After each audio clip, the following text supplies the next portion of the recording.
Hello. So thank you for joining me. Those of you who are here, um, feel free to give thumbs up if you find this interesting or helpful. Feel free to subscribe if you find this interesting and want more and you're not already subscribed.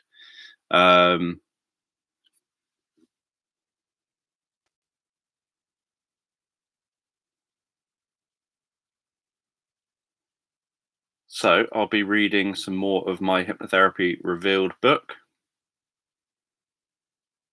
I'll sometimes use the term, well, no, I don't really think of the critical factor so much as a point between conscious and non-conscious. I almost never would use the term unconscious unless I'm referring to unconscious processes, like the heart rate, the heart beating, cells doing their thing, etc. I just think, obviously, conscious awareness is stuff you're consciously aware of. Whereas often when you talk about the critical factor, you're talking about kind of making judgments and what have you. So having some awareness on the idea of making judgments and perhaps getting that in the way of maybe, or in terms of when doing hypnosis, in the way of kind of buying into realities.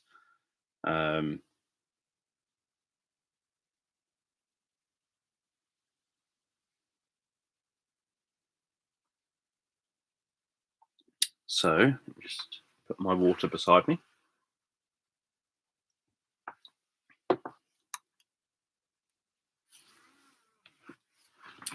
I've got to finish reading the little bit that I didn't read last time, that I didn't quite get to finish, and then move on to the bits for today. Let's lower that down. So, what is doing hypnosis? We've covered what I think the state people call hypnosis is, but as mentioned, that's just one of many states of trance. We've also covered what is going on in the brain of someone who's hypnotized. Although hypnotherapists will guide people into a flow state for doing effective change work, what we haven't covered in detail is what doing hypnosis actually is. Hypnotic communication is designed to communicate directly with someone on a non-conscious level. Depending on what you say and do, the person may be aware consciously of what you have said and are doing and the communication you're giving, but the way things are phrased communicates you don't want them to be consciously responding. Instead, you want them to be responding automatically. You communicate that they are a conscious observer, not a conscious doer. For example, there's a difference between saying, lift up your left hand, and I'd like that left hand to lift. If I said the first sentence to someone, they're likely to just lift their left hand because I told them to lift their left hand up. They'll also do this with conscious intention. Obviously, many aspects of this will have happened non-consciously, like which muscles need to move and how much to fulfill the task, and by how much to fulfill the task. But they'll be aware that they were doing as instructed. Whereas if I say the second sentence, I haven't said lift up the hand.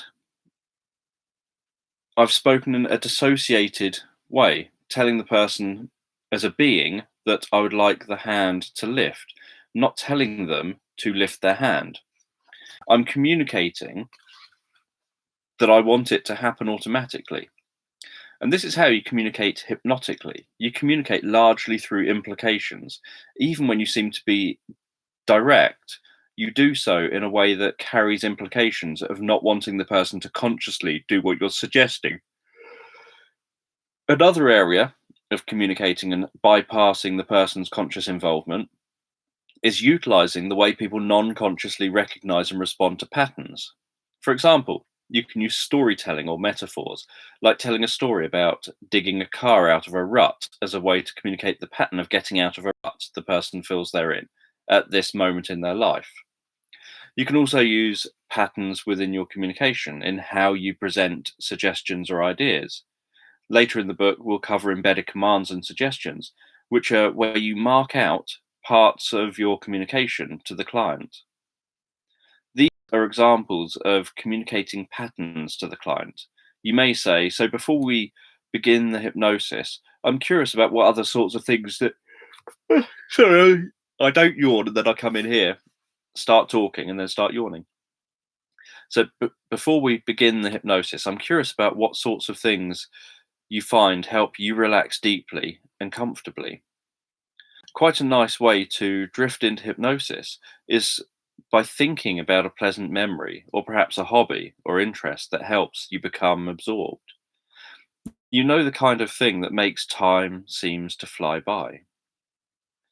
Or the sort of thing that when you sit around thinking about it, you drift into a daydream or reverie and become absorbed in the experience in your mind, becoming less aware of your surroundings and feeling so comfortable. To the person consciously, you're speaking normally, perhaps empathetically at times, but they don't notice you're communicating on multiple levels. Non consciously, the person notices the patterns, so that when you say the words in bold, there are words in bold. When you say the words in bold, where was I reading? You add extra emphasis. You say those words perhaps in a slightly softer and deeper tone of voice, and you stick to this pattern consistently. They notice non consciously that everything said in this way is communicating messages separate from the main communication. This may not be recognized straight away, and different people pick up at different times. But as a hypnotherapist, you notice when the client starts to respond to these messages and has recognized that the patterns are forming. If they don't recognize the pattern, they don't respond to the pattern. This goes against people saying that they're too clever and strong willed to be hypnotized, and that only weak willed, low intelligence people can be hypnotized, because the opposite is actually true. It takes some level of intelligence to understand and respond to ideas being presented. Once the person starts responding to the presented ideas, you'd notice they begin to drift inside their mind. Their eyes perhaps glaze over, they become still, their facial muscles become smoother, their breathing slows down, and they become less responsive to peripheral stimuli. What happens is that the response comes from within the client, not from them consciously deciding to do something. It feels like it's automatic to them. When done artfully, it doesn't feel like the hypnotist is doing something to them, because what they're experiencing is coming from within them, not from the hypnotist. This is the aim of hypnotic communication. Sorry for the yawning. To be presenting ideas for the subject to respond to in their own way automatically, rather than to be consciously doing as they're told. It's common for people to not realize that they're responding to ideas presented to them. They'll frequently give a justification for their actions. For example, if I presented ideas for arm levitation, they may lift their arm and scratch their nose, giving them a feeling of control over their actions. If asked why they lifted their arm, they may say that they had an itch on their nose and so scratched it. If I presented the idea of opening a window, they may feel warm and then open the window. And when asked, they may say that they were hot and so open the window, and won't recognize that it was the ideas I presented which led to them opening the window. In my opinion, this is the best way to do therapy, because then clients have a sense of autonomy and control over getting better, rather than getting better because of the therapist. It leaves the responsibility for getting better within the client, rather than an all-knowing therapist. The role of therapy is to get clients out of therapy as quickly as possible and to empower them to feel they know what to do in the future or in related situations themselves, rather than having something happen in the future and they seek out therapy again, believing that they need a therapist to get better. As you've probably noticed, this also occurs with priming. People can be primed by an idea like warmth. They then rate someone as being more likable. And when told that the reason they felt warmth towards the person was because they had the idea for warmth presented to them by holding a warm cup, they often don't believe that they've been influenced. They don't feel influenced. They feel like they were asked a question, they thought about the answer, and then they gave a free answer that they decided on having weighed up evidence, like what the person looked like, or based on the description of the person. Learning about priming is what made me realize that this is all hypnotherapists are doing. They're communicating ideas to the person outside of the person's conscious awareness. Indirect hypnosis is using communication that is outside of the client's conscious awareness to communicate ideas for them to respond to. It isn't just about verbal, covert communication like embedded commands, but communication in general. So, a hypnotherapist working with a couple may give both a warm drink before they enter the session, and then in the session may ask them about what they like about each other, what they liked about each other when they first met. The clients will have better access to this information because the idea of warmth has already been primed. They may suggest to someone to go on a long walk up a hill and look out from the top, suggesting the idea of gaining perspective for someone who needs this. They could do the same via a story that they tell to the client during the session. If the therapist wanted to help someone boost their immune system, increase healing and fitness levels and IQ, they could talk about youthfulness and absorb the client's attention around youthfulness. This has been done with elderly as a priming experiment, which led to these improvements.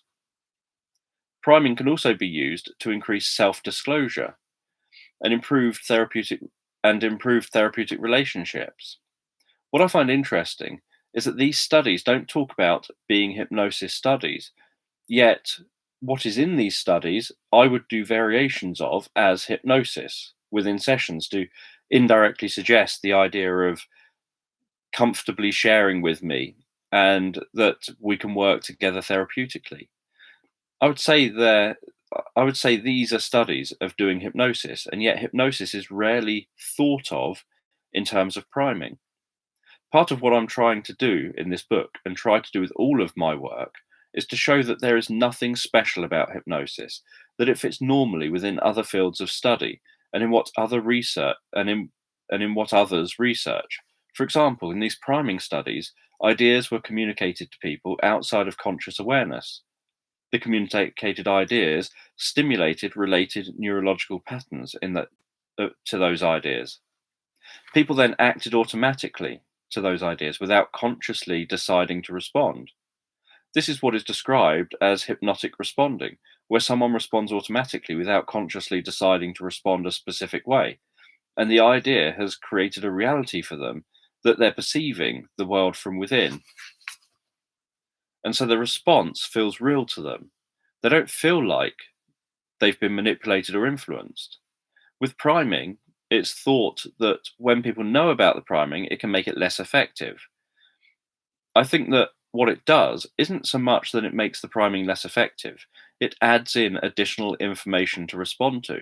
So if you know that because you've held a warm drink, you are going to warm to someone that you get asked the opinion of, you will have activated the knowledge of the manipulation that's taking place. Therefore, if ordinarily you would have responded positively to the priming, you may now not respond at all, or even respond negatively, because the neurological patterns for the manipulation have been triggered, as well as the intended priming effect. Just like with hypnosis, you're primed with the ideas presented, including the ideas you have yourself. If you notice the hypnotist is trying to manipulate you, then this may prime for resistance and make the ideas less effective or not work. With hypnosis, there are other factors that will influence the the response a client gives. One of these things is the belief of the client. If they believe that hypnotists are all powerful and that they're under the hypnotist's spell, then even if they consciously think that they don't want to respond, the belief that they're powerless to resist means that they're likely to respond anyway, depending on the innate ability to perform that task. But at any point, they can still decide not to respond. They just don't truly think that they can in that moment. Grab some of my water.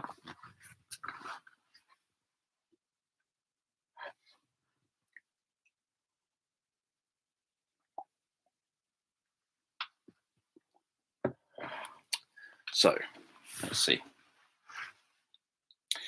Why use hypnosis and how does it fit into therapy? Hypnosis is about guiding trance and interacting with the non-conscious. With hypnosis, a therapist guides the client's attention and is communicating with the client's whole brain. They may be consciously aware of what you're saying and doing, but the communication isn't aimed at that conscious awareness. Many of the indirect hypnotic techniques communicate and interact directly with the client on a non-conscious level, often bypassing their conscious awareness. It's important to remember the person is aware as a whole being. Hypnosis isn't about doing an induction that shuts down the conscious mind and brings forth the unconscious mind, because the person is always aware as a whole brain. Erickson stated, "When I'm talking to a person at the conscious level, I expect him to be listening to me at an unconscious level, as well as consciously, and therefore I am not very greatly concerned about the depth of the trance the patient is in, because I find that one can do extensive and deep psychotherapy in the light trance as well as in the deeper medium trance. One merely needs to know how to talk to a patient in order to secure therapeutic results." So, one reason use hypnosis is that it goes beyond the narrow band of conscious awareness and the limitations that this entails with trying to access information and understandings which often have very little to no real access. Often, interpretations we may make are guesses which may or may not be accurate, and trying to put everything that makes up the problem solution into words to express it satisfactorily is almost impossible to do. Many problems happen with a non-conscious pattern. All psychological and some physical difficulties involve trance states. A trance state involves a narrowing of focus of attention. When a client comes to you with a problem, they rarely see multiple perspectives, and when they do, they don't see them as something they could overcome.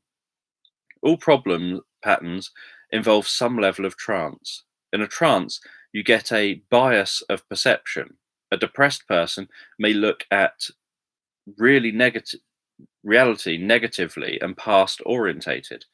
For example, compared to an optimistic person who looks at reality positively and future orientated. Most hypnotic techniques and skills are designed to break the client free from problem trances and create multiple perspectives. Sometimes it can be best to encourage the problem rather than fight it. This can help to maintain and build rapport and can also misdirect the client from recognizing that what you're suggesting is actually going to be what creates the solution. For example, you can say, "You can continue smoking for now, but," and the "but" part is the therapeutic part.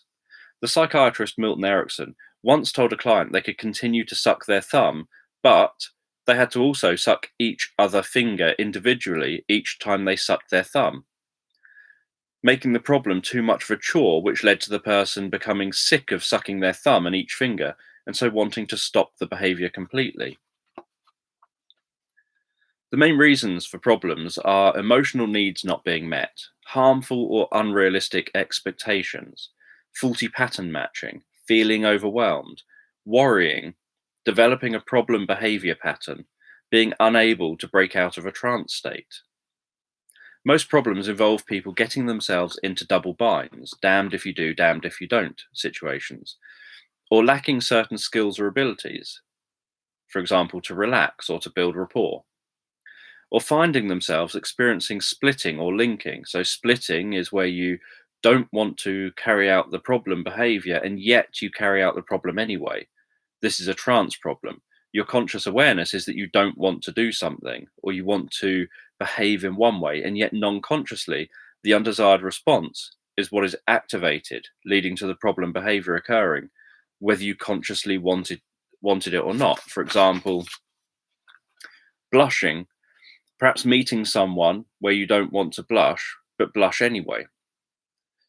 Anxiety, perhaps going to give a talk. You don't want to be anxious, but you're anxious anyway. Addiction, perhaps not wanting to smoke, but you end up smoking anyway. Linking is where you attach a stimulus and a response. This is also called a trance mind programming problem. For something to be a problem, it's likely to involve splitting and linking together. The person won't want to have the problem, won't want to carry out the problem behavior, and yet it happens automatically, and the problem will be linked with a stimulus. For example, doing a presentation and feeling terrified, seeing someone you like and blushing, feeling stressed and wanting a cigarette. Hypnosis is the best way to help someone update non conscious patterns. Memory and learning processes are activated when doing hypnosis, which is the state that you go into to create or update patterns of behavior. By helping clients access this state, a therapist can help them to update instinctive patterns of behavior, helping clients to respond differently in future situations. This is why hypnosis is useful for therapists to use with clients. It's a way to enable clients to do mental rehearsal of thinking, feeling, and behaving differently in the future. Clients are able to relax, leading to increased flexibility of their thinking so that they can try on different beliefs and expectations. They can also tackle worry or feeling overwhelmed and update neurological patterns, having a different trance triggered by stimuli and tackling splitting and linking. Hypnosis isn't therapy. Hypnosis is just about communication. There's a lot of confusion among the general public about what hypnotherapy is. Many think hypnotherapists all do something called hypnotherapy and that it doesn't matter who you go to because they'll all be doing about the same type of therapy.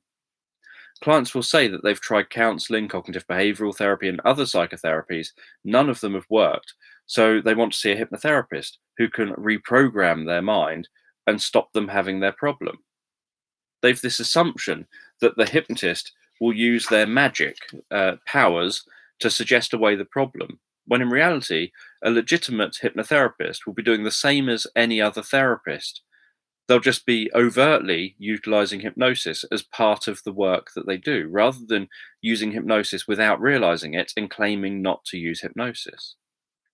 All counselors, psychotherapists, cognitive behavioral therapists, or any other psychological therapist will be doing hypnosis as part of what they do. They'll be guiding and narrowing the client's focus of attention. It could be a counselor reflecting back what a client has just said, for the client to continue focusing down that path of thinking, or reflecting back, what do you think? Which encourages the client to narrow their focus, journey inside their mind further, to think more about what they're discussing, and to try to find an answer. It could be a therapist encouraging a client to follow thoughts and memories back towards a root memory or cause where the problem first occurred. It could be a cognitive behavioral therapist asking a client to think about their thinking, or a solution focused therapist encouraging a client to imagine what life would be like if they didn't have the presenting problem. All of these are examples of doing hypnosis, but most therapists who do these things don't think of them as doing hypnosis and often know very little about it, having likely never taken any training in hypnosis. The difference between these therapists doing hypnosis and a hypnotherapist doing hypnosis is that the hypnotherapist has more training and so often understands how to do it more effectively than the average therapist. As an example, many solution focused therapists will ask, what would life be like if you didn't have your problem? This focuses and directs the client's attention inwardly, but it isn't the best way that this can be presented.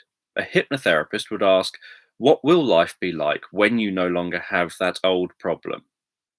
This question gives a completely different meaning and impact. The client will respond by focusing and directing their attention inwardly with both questions. But the difference is that in the first example, the implication is that this is a hypothetical question. What would it be like? And if? Whereas the hypnotherapist's question isn't hypothetical. The implication is that it is something inevitable in the client's future. What will it be like when? The other difference is that the first question makes the problem part of the client's identity, your, whereas the hypnotherapist question makes the problem external to the client and sets it in the past with that old. So obviously saying, this is just recapping what that was that I just said again. So most people get trained to say things like, what would life be like if you didn't have your problem? A good hypnotherapist would say something like, what will life be like when you no longer have that old problem? So that's the two differences there. The hypnotherapist will usually have a greater understanding of the benefit of silence as a way of deepening trance. So they'll present a question like this and then soften their voice and have periods of quiet and know what types of questions to say that encourage deepening of the inner experience for the client while they answer the question. So the whole interaction is hypnosis, and yet lay people rarely realize this. They think of hypnosis as something where you ask someone to close their eyes and then you give them hypnotic suggestions, then they open their eyes. And some people think that they won't be able to resist hypnotic suggestion. Others think that they'll have total amnesia for what takes place within hypnosis. People believe in many other myths about what hypnosis is, and this is their perception of hypnotherapy. Some hypnotherapists do suggestion therapy. They don't do hypnotherapy. They just suggest problems away and hope the problem stays away. This is very ineffective and in no way would class as therapy. Even when the problem goes away, it frequently returns after a short while because nothing about the problem has been changed. For example, someone may quit smoking by being told to stop smoking or having aversion suggestions used, like being told that cigarettes taste like tar. But if smoking was the client's self-therapy for managing stress, then unless the person works out a healthy way of managing stress, they're likely to return to smoking again, as this is what they know. Hypnosis is used to enhance the therapy being done rather than as the therapy itself. So you get cognitive behavioral hypnotherapists, solution-focused hypnotherapists, psychoanalytic or psychodynamic hypnotherapists. Pretty much any form of therapy could be a form of therapy that a hypnotherapist does with hypnosis as an adjunct to that therapy. Even Ericksonian hypnotherapists will have different approaches to therapy. The Ericksonian approach is a way of approaching therapy, not therapy itself. So every Ericksonian therapist would have their own therapeutic slant. Those taught in cognitive behavioral therapy would take a different approach to therapy compared to those trained in psychodynamic therapy. They would also have different views on how problems are formed and what is needed for treatment. Each therapist would use an Ericksonian approach based on their knowledge and beliefs. How hypnosis fits into therapy is that it's used to encourage a favorable state of learning in the client and to facilitate the periods of inner work. It's often used to guide someone into a relaxed yet alert state to allow them to do effective mental rehearsal, altering past memories, and practicing future behaviors. This is done based on the therapeutic work that's been undertaken using whatever therapeutic approach the therapist is trained to use. So that actually took me a lot quicker than I thought it was going to take to read. I might read the next bit, but I will stop for a moment. The next bit's not that long, but it's possibly interesting. I don't know. So I'll stop for a minute. I'm sure more people, well, I don't know if more people have joined, but obviously I'm going reasonably quickly. Um, Minus all the yawning at the beginning. There's something about this time of day that I think makes me yawn. Oh, so I like the fortune telling story. I know I said I wasn't going to scroll up, but I'm just temporarily scrolling up just to see if there was anything that came up.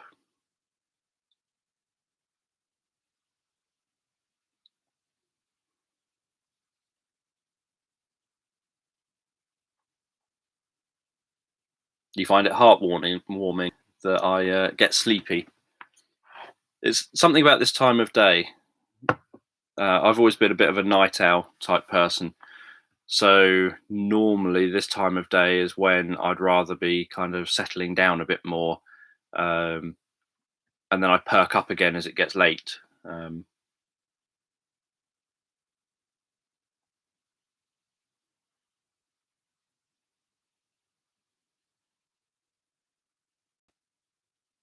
Yeah, you could watch me sleep, except that I would probably snore a lot, and that would be a very unpleasant experience.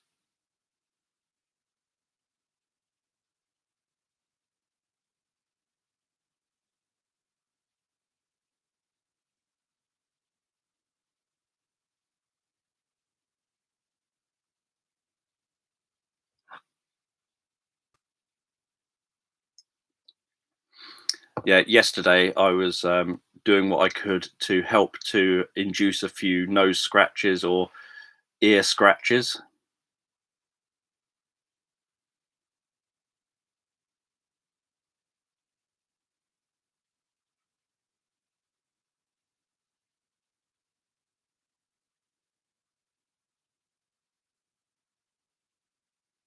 Yes, if Dan yawns, then we will ignore it. It's better than if Dan yawns, then we will start laughing.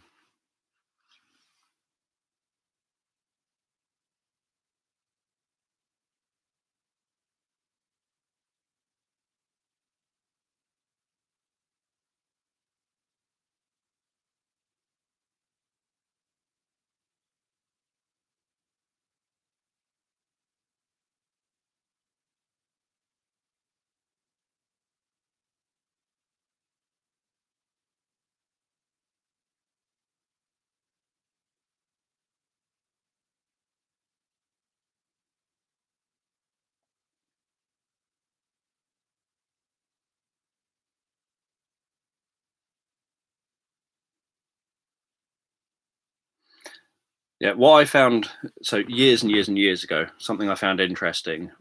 I don't know if I talk about this in my second book.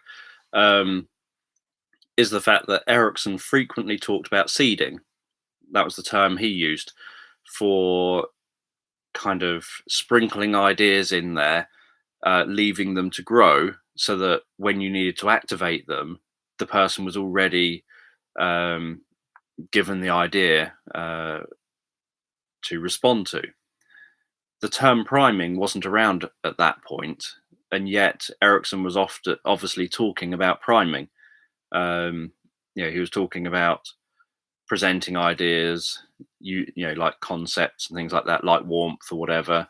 Um, and then because you've presented the idea, it creates a sort of mental set of this is how the person responds and this is what they do.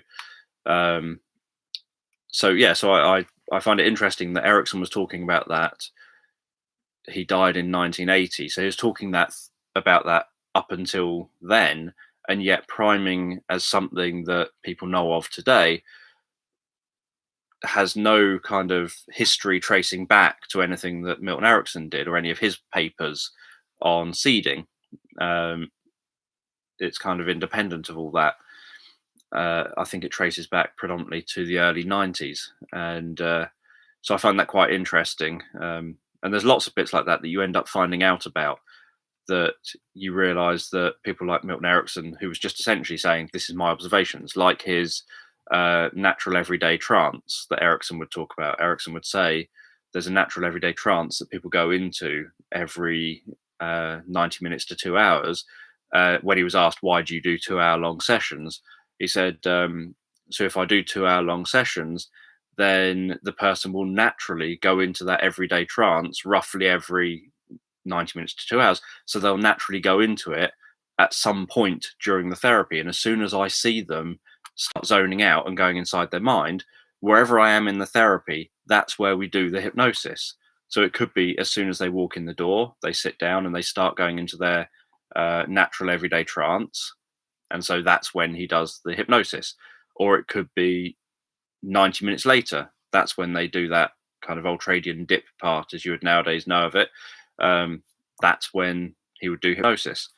And Ernest Rossi has talked about the time when he suddenly learned about the basic rest and activity cycle, and then presented it to Erickson and said, "Do you think this is the natural everyday trance you're talking about? This is a 90 to 120-minute cycle of rest and activity with this dip for about 20 minutes where people zone out and they go inside and they're doing inner work on themselves and updating their neurology and stuff like that."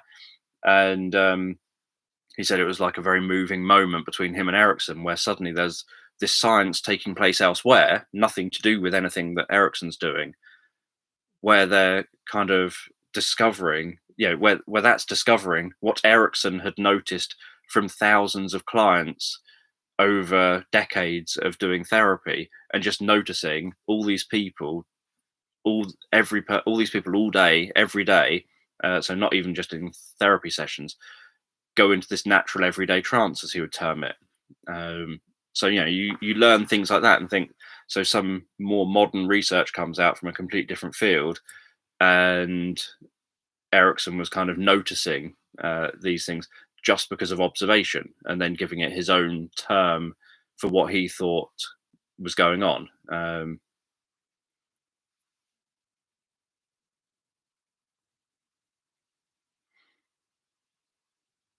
Yeah, definitely going back.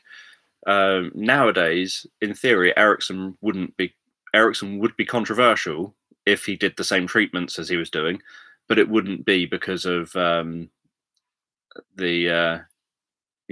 how many sessions. He would be seen as obviously doing something that's more akin to what others are doing. So,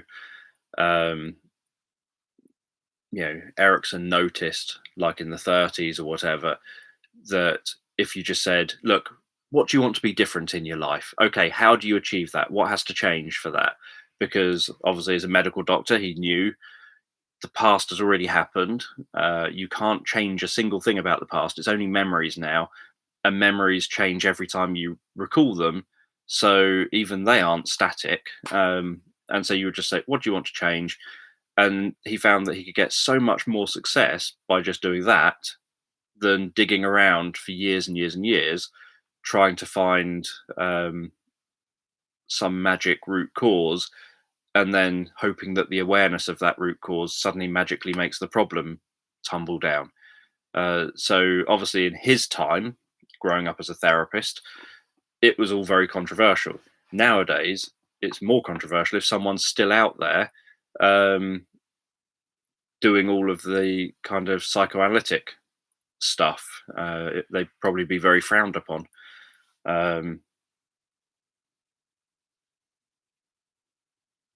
But yeah, we do use hypnosis a lot without realizing it. And for me, one of the most important things is to try and, I don't want to sensationalize hypnosis. I don't want to glamorize it and make it seem like some magic thing where someone's got power over people, and the sort of thing that you get from a lot of perhaps stage showy type hypnotists who want to try and almost make it so it looks like they're some incredible, powerful human being who can literally put anyone under their spell and control people, etc., etc. I want to kind of point out that that's not what hypnosis is about, and there's more for someone to have that kind of power and control. It's then not about the hypnosis so much. It's, as I've talked before, about the fact that you have got power and control. People wearing a white lab coat. There's the experiments where people with a white lab coat can say, "No, you keep electrocuting that person," and people will just say, "Okay, then I'm uncomfortable with it, but you tell me to, I'll do it." And then that's because they've been taught. The Stanley Milgram experiments, for example. So people then do it because someone official is saying, I'm telling you, you do it whether you like it or not. I've talked before about when I worked in the care home where uh, this elderly man needed, he was like in his 80s, late 80s, needed two members of staff to kind of prop up either arm so that to walk him from the living room to the dining room, for example. And one day, myself and another member of staff were walking him through to the dining room from the living room. As we were walking through the corridor from one room to the other, the manager came out and said, if he can't walk on his own, you don't help him. And I just obviously ignored my manager. And the manager said, drop him, let go. And if he can't walk, he can crawl. He has to find his own way there. You do not help him. He has to get there himself. And the 80-something-year-old man was now looking up at the two of us holding him and looking really sad. And he started crying, and you could feel his hand gripping onto you, hoping that you wouldn't let go. The other member of staff, when a manager is saying, I will sack you if you don't let go of him and let him fall to the floor and make him crawl.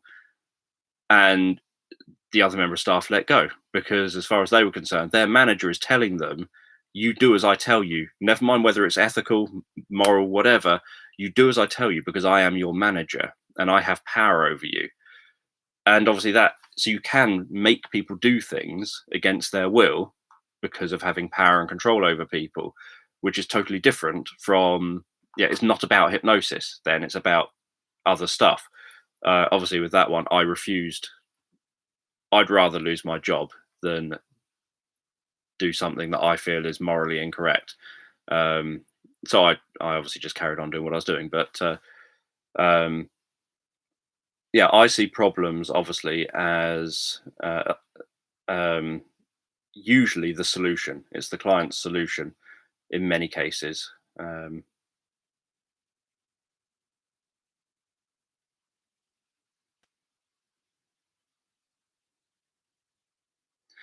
Well, you can't get rid of a habit, you just need to replace it with a healthier one, again, isn't necessarily the way to look at it. It's just because some habits you can get rid of and you don't need to replace it with something because it doesn't serve a purpose, it's just a habit. So there's no reason, for example, that you have to answer a telephone and have a cigarette. You can answer the telephone and just talk on a telephone. So you're not going to replace that with a healthier option other than you talk on the telephone without the cigarette. But then there are other times that the habit actually is serving a purpose. It is a therapy for something. So smoking as a way of triggering you to do deep breathing and stuff and taking breaks and things like that, that habit is serving a purpose, a therapeutic purpose. If you get rid of the habit, you're left without the therapy for your problem because you've just taken the therapy away and you haven't actually looked at the problem. You haven't looked to see what is the thing behind this. So in those cases, you are going to replace it with something healthier. You're going to replace it hopefully with like the fact they've learned how to do breathing. Maybe they've learned how to relax in other ways. Maybe they've got to learn how to take breaks. If they didn't smoke, they might not take breaks. And so they've got to learn how to be able to take breaks. So there's other therapy that goes on so that they can then essentially make sure that they're doing the therapy for the problem. They're doing something that addresses the problem that's a healthier way of addressing it than the thing that they've come in for therapy for.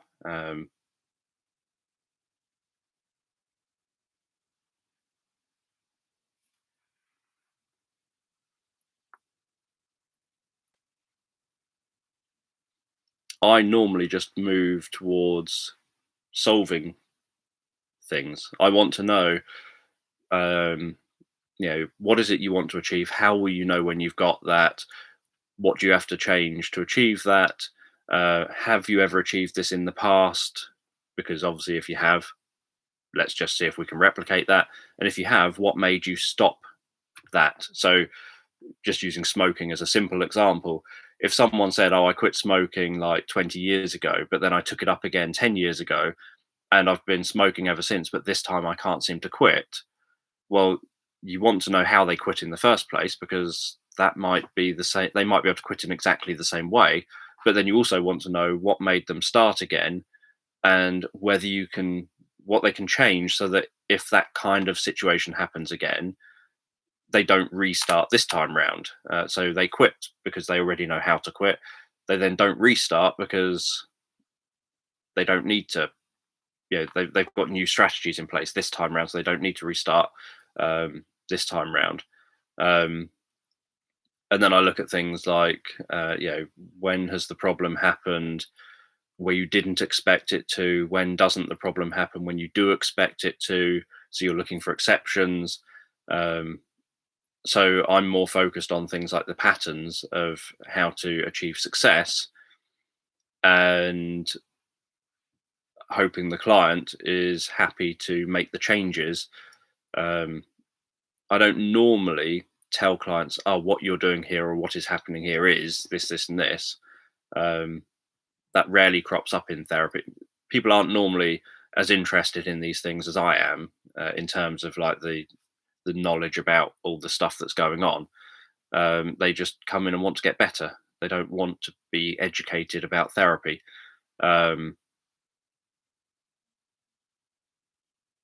so uh,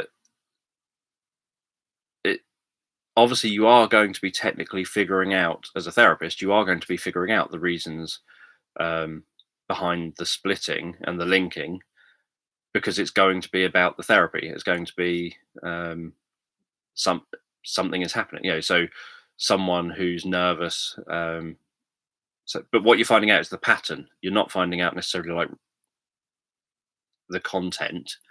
Um, so someone who gives a talk and blushes every time they give a talk, all you need to know is that it doesn't. They don't want to blush. They know they blush every time they give a talk. They don't want to blush. But as I talked before, it doesn't matter what you want consciously.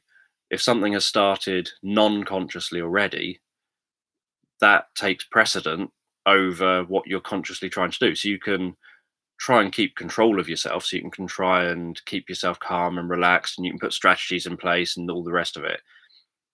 But you are doing that off the back of the fact you have started the process already. You've started becoming anxious, so you've started blushing. So you can blush, and you can know, right, one way I know that I can stop myself from blushing is to do this technique. So you can then come out, you start blushing, but you have a specific technique you've learned to try and calm that blushing down. But all you're doing then is the splitting is still present. You walk out, you blush. You haven't controlled that. You haven't stopped that. You're just trying to then calm that blushing down as quick as you can after it starts.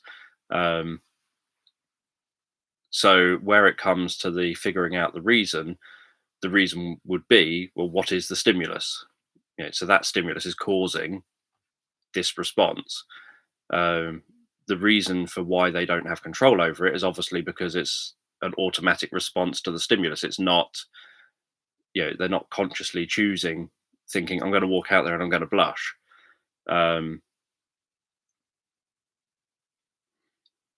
Well, as I talked the other day, there are still therapists out there, in my opinion, robbing clients.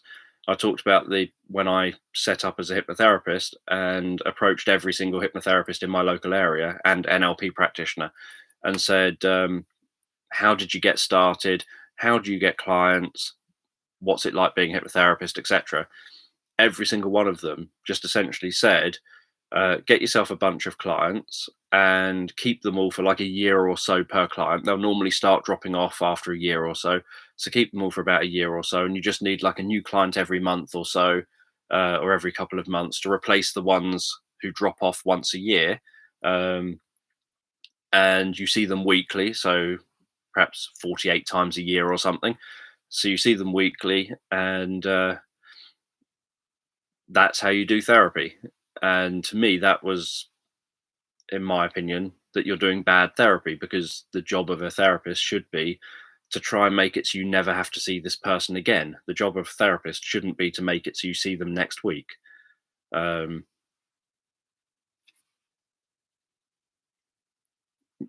How can you tell what's real in memories? By asking someone for their, asking someone to corroborate it. So you can't tell what's real.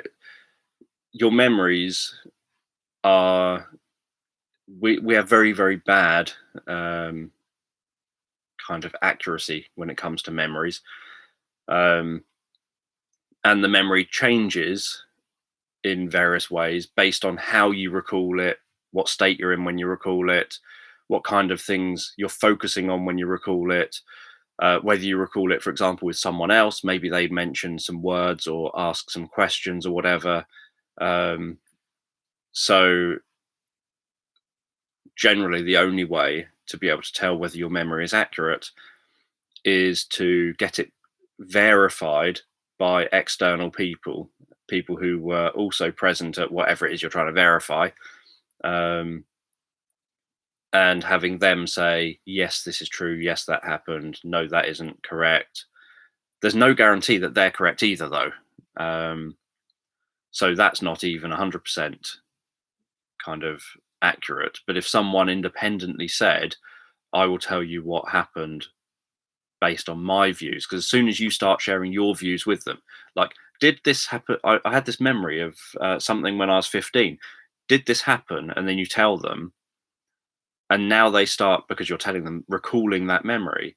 It's already tainted by the fact you've just told them your version of it, because now when they recall their version of it, it's likely to start already incorporating some of how you recall it, which may or may not be accurate, and they will be recalling it thinking that they're recalling it accurately in that moment, when actually, if someone had independently asked them separately, they may not have said those specific things, yet they would still believe that they recalled that memory accurately regardless. um, so yeah, so the only way is to sort of work out whether it's likely to be a bit more accurate is to ask other people, um, could you tell me about this situation, and then without giving them too much information about what you want to know, and then hope that, listen to what they have to say about it without asking them any questions, so that you don't give more information to them. It's very, very difficult to find out exactly what's real in a memory nowadays. In theory, you could probably just say, let's just go on Facebook and find the video of that event or whatever it happens to it.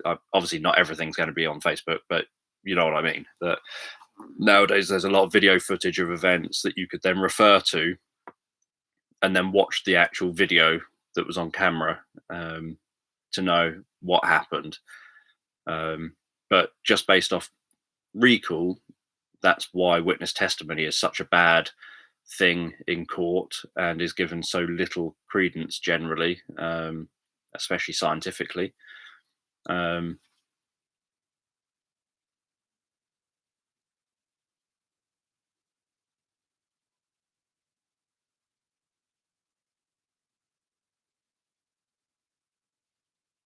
I do have a solution focused therapy course on Udemy. It's just a short course, but it teaches you all the various stuff that you get in solution focused books. I have a collection of solution focused books right beside me, um, just in case anyone was wondering if I own any solution focused therapy books. I'm sure no one was wondering that, but and obviously some interesting DVDs for those therapists of you out there who want to watch client sessions taking place. These are with Rob McNeely. So there is 1, 2, 3, 4, 5, 6, 7, 8, 10 therapy sessions on those. They smell nice. If you are a social worker or you work within social care and you're in the UK or potentially Australia, then in the UK they introduced the signs of safety model of social work. So now which is brilliant, that now social services use solution focused working in a much better way. So we had a case here, a child protection incident here where a child died, that for a long time was just known as the baby P case. And what had happened was that there was lots of opportunities, as there always is, for the social workers to have intervened and to have addressed things and stopped the baby being killed. But as often happens, there's lots of errors. One of the raised errors was the fact that the social worker was training in solution focused approach at the time. And so when the mum in obviously everything's video recorded, so when the mum in the interview is saying about how she's got this new boyfriend, the social worker only ever focuses on the positives and on empowerment and on how great that is. And so what does he do for you, how does he help, how does that make things go different, but focusing on all the strengths and the positives, completely missing the fact that the child protection element, where there is a man who suddenly moved into this child protection case home, and no one gets the details of him, no one checks up on him, no one checks police records, no one thinks to ask any questions of the mum around stuff to do with safeguarding. And so for a number of years after that, solution focused therapy, which was becoming quite big within social services, because of its way of being able to look at strengths and ways forward. So, it's better to go into a family and say to a parent, you know, how can we turn things around? What needs to change? What do we want to see happen here? That's a far more positive thing than wagging your finger and saying, you must do this, that, or the other, or I'm taking your child away. And then the parent's terrified and doesn't do anything, and then their child gets taken away.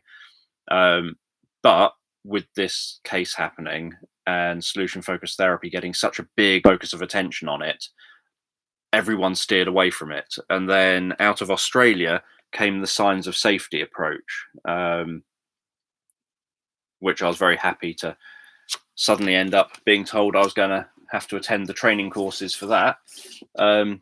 Because all of a sudden, well, obviously I knew everything that was on the training course before I attended it. But suddenly it meant that there was something sensible. So what signs of safety is it's a solution focused approach, but it puts safeguarding at the heart of that. So it's you make sure that you ask the right questions and the tough questions as well. You don't just end up focusing on how kind of how wonderful everything can be. So but I've got loads of solution focused therapy books knocking around there as well.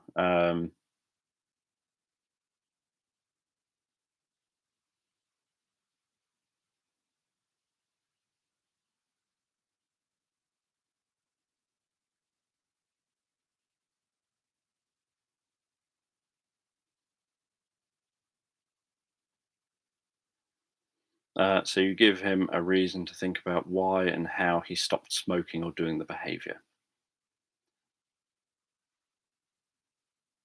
Well, when you help it, I'm assuming that's referring to when I was talking about um, uh, sort of the solution focused questioning. All you're doing is it's not about the why at all. It I almost never use why or ask the question why unless I really, really, really just want the person's opinion. So if I'm stuck with a case, then I might ask why as part of the process of thinking, I wonder if there's a belief here that this person's holding that's causing some kind of reason why this isn't moving forward and things aren't progressing. Because we know the who, how, where, what, when, but for some reason, knowing what we need to do, how we need to do it, when it needs to happen, who needs to be around for what happens, and what have you. Despite knowing all of that, for some reason they're not making the changes in their life. They're coming back session after session saying nothing's changed. They're not actually doing something different. So then I might ask a why question about that. Like, what is their belief about therapy? What is it that's stopping that? And obviously if they then kind of say, well, you're the therapist, I want you to make me better, then clearly that's why literally none of the therapy is working. Because although we end up having tasks that we set at the end of every session, and although we identify what needs to change and what behaviors they need to do, etc., they're still wanting it to somehow magically happen because I've done something, not because they've done something. So I might ask a why question if it gets to a point. So it's incredibly rare, but I might ask a why question if it gets to a point where you're uh, where things just aren't moving forward. And so you want to be able to then raise that issue with them. And so you need them to tell you the issue so that you can raise it with them. So you then prompt them to say it. Um,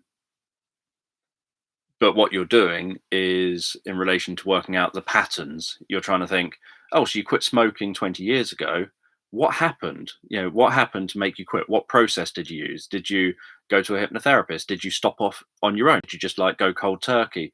What is it you did that was successful? What was that thing? Because if you just do that same therapy you did then, whether it was self therapy, like I just decided one day, you know what, I'm not going to keep killing myself, I'm stopping smoking. It could be, they might say it's as simple as that.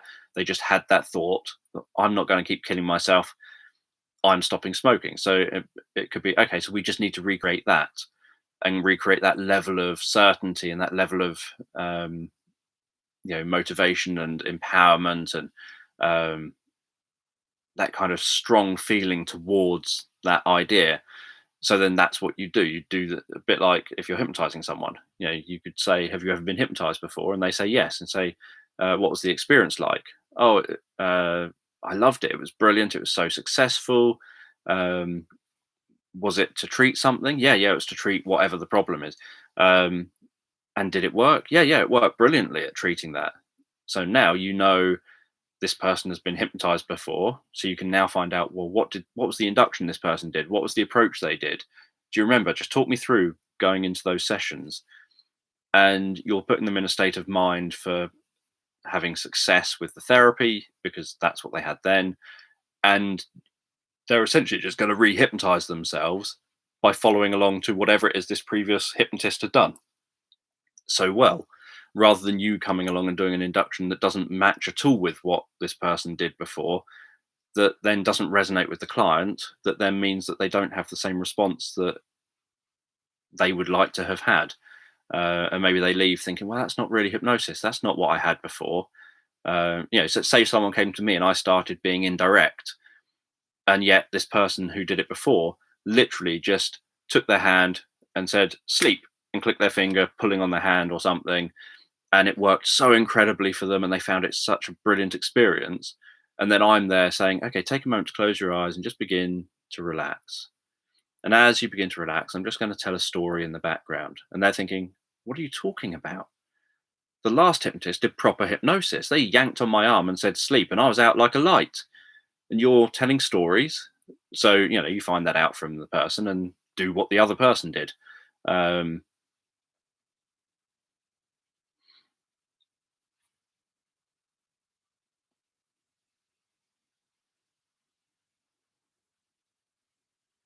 Generally, if you start, putting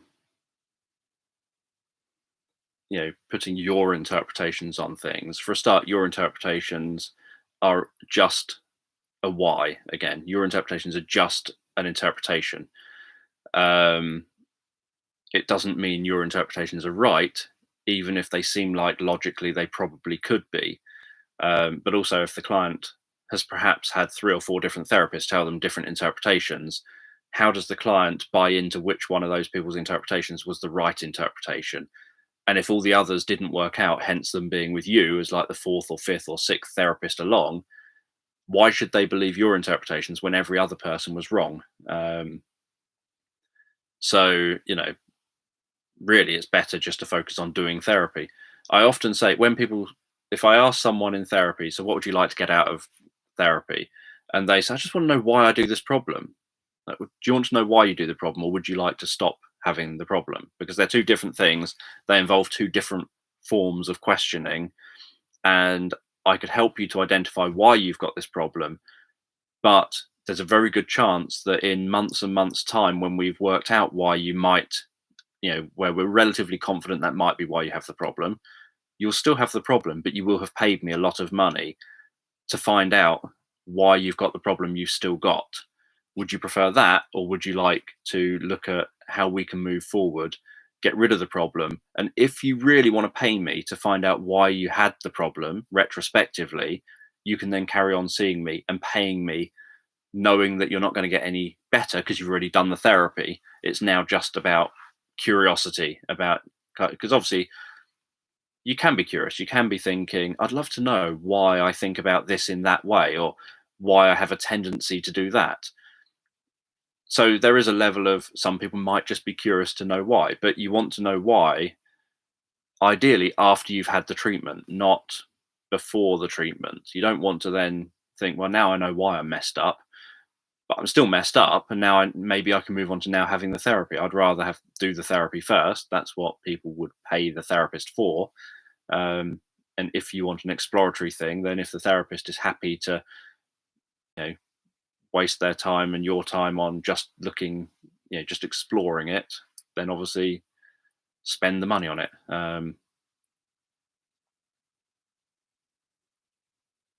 Have I ever worked with someone who can't suppress laughter in inappropriate settings? Um, yep, and obviously trying to suppress it is going to be the thing that helps to encourage it more. The more you try and suppress something like laughter, the more you're likely to laugh. So, yeah, in fact, I get that quite often where I'll laugh at inappropriate times, regret it, and think, I wish this wasn't happening, but it's the reality of this situation. It's happening. And so I have to then kind of accept it. And sometimes it really annoys people and people take offense to it. And I just think, well, there's nothing I can do about it. It's happened. It is happening. I am consciously telling you here and now, I don't want this to happen, but it's the reality of the situation. So you'll have to live with it. Um, Fortunately, it doesn't happen like incredibly frequently in relation to me. Um, not to a point where I think I've got to go and seek therapy or something for it. Um, but again, you would look at it similar to other things that, what is it they want? Are there times that they've not laughed inappropriately in settings? What's different about those times? What's different about times that they do laugh inappropriately in settings? You'd look for the patterns and then you would work on those patterns just like any other kind of therapy. Yep, I have books.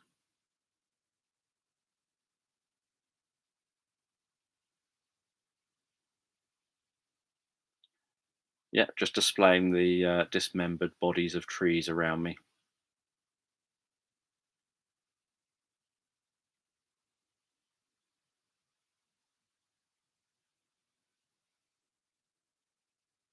Yeah, so the whole point of being solution focused is you don't want people to put blinders on. You're not blinkering people from things. So this is where I differ. So when I worked for the local authority, the local government, kind of down here where I live, my job was to go out and support parents to so in that specific workplace was to go out, support parents to stop their children from doing youth crime, antisocial behavior, stop them from you know bad behavior in school or being excluded from school, etc. um, have them going to school doing what they're supposed to be doing, stop them doing violent behavior or abusive behavior, for example, at home or out in the community. So, say at home, it could be that they beat up their parent or whatever. But my role was never ever work with the child. I would only ever meet the parent. I would do an average of 6 sessions. Um, if I was, if I as a practitioner felt that it might need more than 6 sessions, I had to obviously address that in clinical supervisions about what it is that I think more sessions would gain. What would I be doing in those extra sessions that would make it so that I feel that it's a benefit to go over 6 sessions. And likewise, the staff team I had, they had to come to me, and in clinical supervisions, we would look at, you're saying that you think this individual, this parent needs more than 6 sessions. Convince me. What are you going to do in those extra sessions that's going to make a difference, that you haven't already been able to achieve? So in nearly all cases, we stuck to just 6 sessions with the parent, never meeting the child, but we had to turn around the child. And part of what I did was, because I was obviously solution focused, I was hired because of having training in solution focused therapy. And I ended up teaching others and being a part of the training within the local authority around solution focused therapy. So I was trained in a far more Ericksonian and Bill O'Hanlon type style of solution focused therapy. Um, all the other council workers were trained by Brief up in London in a very Steve DeShazer type approach to solution focused therapy. And we both, myself versus every other member of staff, did things in a very different way. And so on the training courses, I'd be there sometimes facilitating, other times a social worker would facilitate the training courses who was kind of trained in solution focused therapy. And they would talk very much in a almost glossing over everything kind of way. My language would be so different. So, for example, if a client came into me and was saying, "Oh, it's just been a week from hell. Everything's been absolutely terrible. My son's been misbehaving. My son's been doing this. My son's been doing that. My son threw the TV at me. My son, smashed up the windows and did this, that, and the other." And I would then kind of respond with, "That sounds like it's been really, really difficult for you. How on earth have you managed to cope?" So that is solution focused. I've acknowledged where they're at, I've acknowledged what they've been through, but I've tagged onto it a bit about moving forward, a bit about the coping strategies they might have used. And if they then reply to that with, "Oh, I definitely didn't cope," I normally then just reply by saying, "Well, I'm really impressed then that you've managed to make it here today." And then I would move on. And I've then kind of indirectly told them, "Well, you obviously did cope because you literally are in a therapy session with me. So you've got through that somehow to get here." But that's not the training that any other solution focused practitioners within the local authority I was working for had ever been trained to do. They would just, the parent would say the same sort of thing, "Child smashed this up, smashed that up, done this, done that." And they would say, "Well, what have you been pleased to notice over the last week then?" And then the parent would get angry, thinking, "What do you mean? What have I been pleased to notice? I've not been pleased to notice anything. It has been a horrible week." "Well, tell me about some of the positives from this last week then. Are you not listening to me? It's been a horrible," and that's how it would go. So in these training courses, it would always be all these practitioners saying, "How do you handle when these situations arise?" And I'd be there thinking, "What do you mean, how do you handle them? You acknowledge that it sounds like it was a horrible situation, and then you hopefully empower them to look at the fact they coped with it, and then try and find out what they did to cope, how they resolved situations, what led to the end of the situation. Like, oh, my son was kicking off and getting really angry. And well, what did you do? How did you handle it? What resolved that situation? You wouldn't ask what would resolve that situation in that language, but you want to know what resolved the situation. And sometimes it could be as simple as, eventually I just had enough and I stormed off. And you say, "Then what happened?" "Well, after a while he calmed down because I wasn't there for him to be angry at." "Well, you found a solution." They saw it as failure, but actually that's the solution. And then when you teach them that that was a solution, if they walked away sooner, then the situation would have calmed down sooner. And if they walked away by choice, it's not failure because it was them doing it intentionally to make the child behave. And so you then get to these kind of positives rather than doing it the way of just kind of essentially trying to make someone fit a way of viewing the world that's complete rubbish. It doesn't match what they think. Um, so yeah, so it isn't about having blinders on, as you mentioned. It's I often described it as, if someone is halfway up a mountain and they're exhausted and they want to just sit down and chat with you for a bit, you are allowed to stop halfway up a mountain and just chat for a bit before you carry on your walk. And to me, that's what solution focused working is. You don't keep saying, "No, no, no, don't stop, keep walking, keep going up the mountain." You let people go at a speed that's comfortable for them. If they want to stop a bit, if they want to look back for a bit, if they want to walk down the mountain just a little bit and check something out, all of that is okay. But you're aiming to try and find the strengths and the positives within what they give you.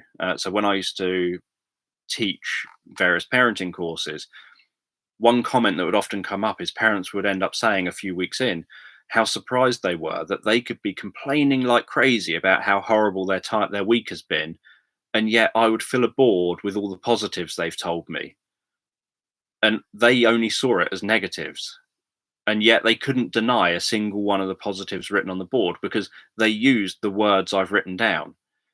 It's just that wasn't what their focus was. And they would say that, because I never put added emphasis on this, I just did it. And they would say that this would gradually make them think, oh, actually, everything on there is true and correct. I have just said every single thing that Dan has written down. It's just that's not what I was trying to say. I was trying to say how horrible it's all been. But Dan's written about how strong I've been to be able to get through that situation. Dan's written about how great it is that I managed to walk away and put a strategy in place that made my child behave. Dan's written down. And so they would suddenly think, Dan's right. He's written all that down. And I can't deny it because I said every single thing he's written down. So that's my little rant on solution focused working.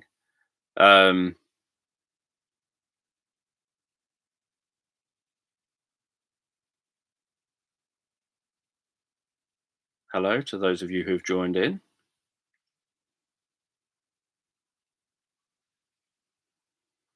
Yeah, unfortunately, things like that are quite common, though. Sort of social workers making errors. They are overworked very significantly, though, often.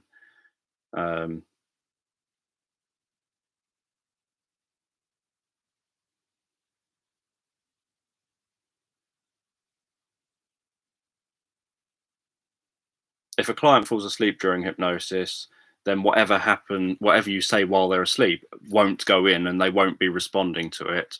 And so that part won't have any impact on them. But it is very, very rare for clients to fall asleep during hypnosis unless perhaps they're there for insomnia or they're overtired. And this is the first opportunity they've had to properly relax. And so their brain obviously treats it as, I need the sleep more than I need the therapy. And so the sleep is probably something they need therapeutically.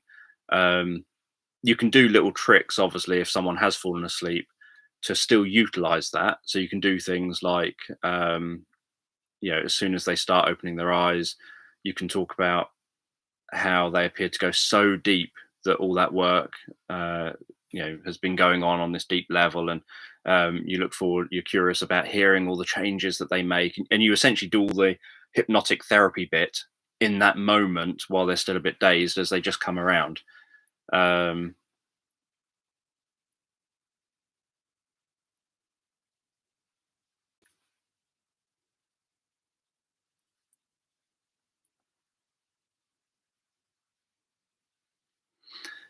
If someone's looking for a magical solution, the difficulty is that normally change needs to actually happen. They need to be doing stuff differently.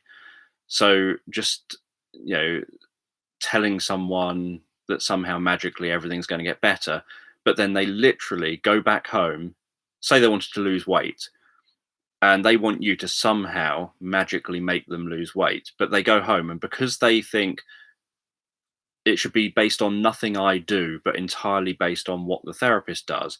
And so when they go home, they go and have pizza, a massive pizza. They sit on the sofa on their own with this massive pizza. They don't do any physical activity.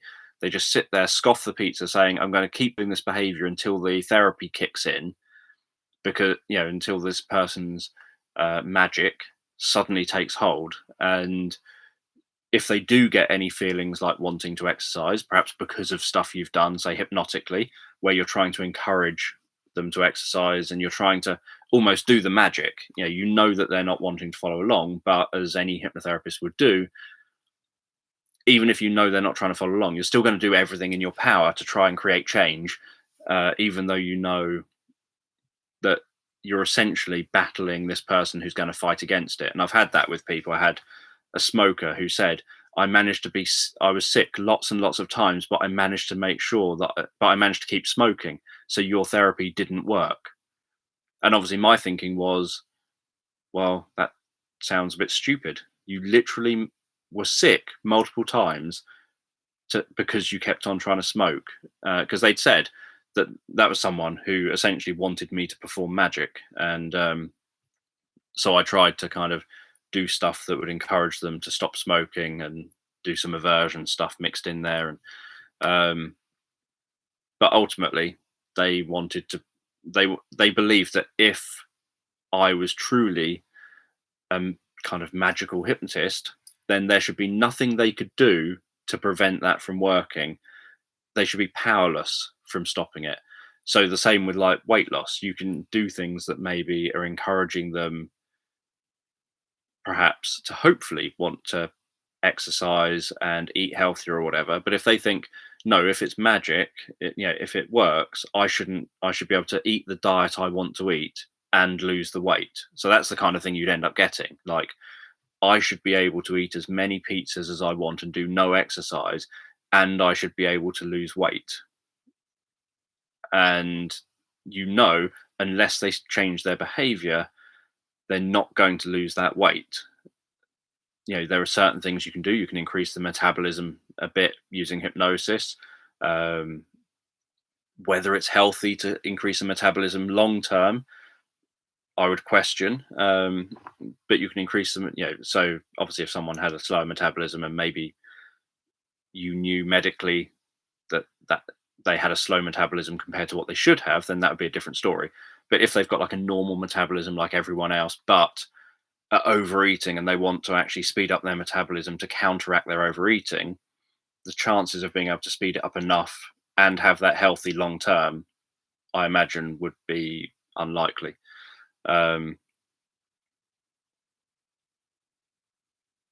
I would have no idea why you woke up at the foot of your bed.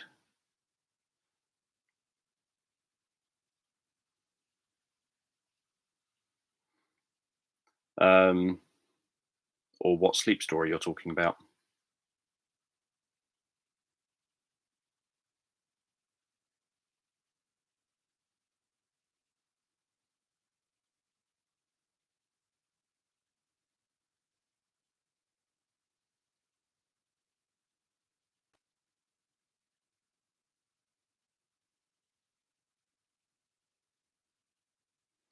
So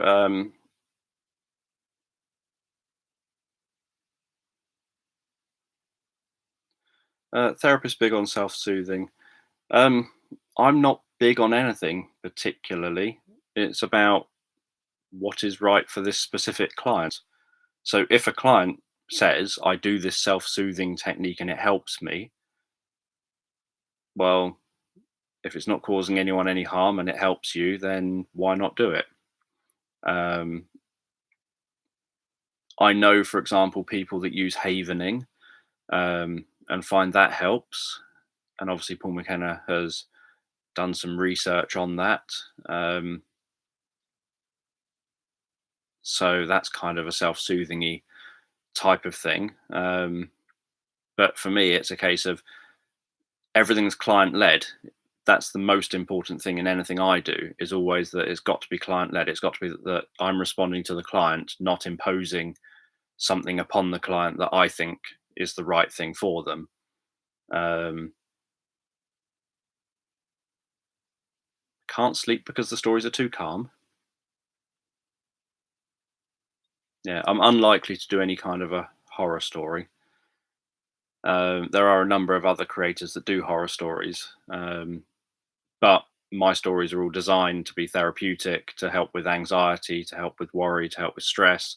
So there is often elements of tension within them, like feelings of being followed and things like that, so that it triggers the pattern that I'm treating. Uh, but I always keep it, hopefully, to trigger it lightly, not too intensely. Um, and the people that generally use my sleep meditations are people with sleep difficulties where the last thing that they really need is something that would be counter to being therapeutic for them. So normally you need people to be able to calm their mind, calm worry down, calm stress down, calm anxiety down, rather than have them fall asleep, increase it. I've talked about the fact that I did have, and I in my 10 years on YouTube anniversary videos, I did a month where I did a bunch of videos saying, here's 10 years of me being on YouTube, here's stuff I've got up to, where I shared clips from my various early YouTube videos, including ones that are no longer available on my channel. Some of those are ones like my horror stories, but they weren't horror sleep stories. They were literally horror stories to do things like, for example, one of them made it so that it would use hypnotic techniques on you, so that stuff were a bit like The Ring, so that you would see something that essentially comes out into your room, and you see things in your room and hallucinate things in your room with you, a bit like The Ring, but in real life. Um, and then I just decided not to re-upload it after I deleted everything back in 2010 or 11 or whatever it was. And those ones I decided not to re-upload because they did truly terrify a lot of people um, who were responsive to them. A bit like I had a Ouija board one as well that again used idiomotor movements and me suggesting the name of the spirit that would come through, um, and then suggesting the experience that you would have when that spirit communicates with you. And the idea was that you and friends would listen to that YouTube video, having that on as the only light in the room, and then obviously the glass would move around the table, would spell out the name that I'm indirectly sharing, and people would then buy into it as if it's real, and then would also buy into the hallucinations of what I'm also kind of suggesting. So that was another video that I had out there that I then got rid of, and then never re-uploaded and won't ever re-upload them because they were done in my early 20s when I was just far more experimental with things, thinking, oh, it'd be really interesting to see if this idea would work. And then I'd share them thinking maybe others are interested in whether this idea works. Um,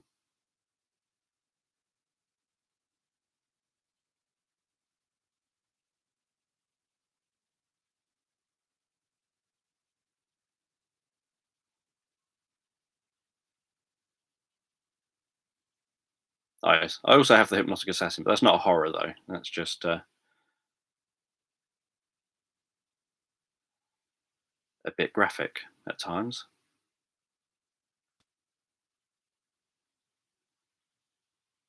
It would most definitely upset people. It upset people back in the olden days when I had it on here. The same as the Ouija board one. Both of them upset people, but I wouldn't share them. I wouldn't share them on request. I wouldn't upload them. If you weren't following my channel back in the past and you missed them, then you've missed them. I've shared clips of them from both of them, I think, um, on my, as I say, on those specific videos that I did for my 10-year anniversary of being on YouTube. And there is a playlist for that, but I wouldn't redo them or reshare them. I did suggest to the person, I tried to contact the directors of, I'm trying to think of the name of the scary movie, the haunting one. I can't remember the name of it. The sort of video camera haunting-y type of scary movie thing that has ended up having multiple sequels, far too many sequels. But whatever that one is, where the couple move into a house and they feel the man thinks, no, not Blair Witch Project, and the man thinks, oh, this place is haunted, and so he sets up video cameras in the bedroom and stuff, and then they show the footage like fast forwarding, and then they show that suddenly there's things that move and shadows that move around and all these sort of things. And I did try to contact that director and say, yeah, Paranormal Activity.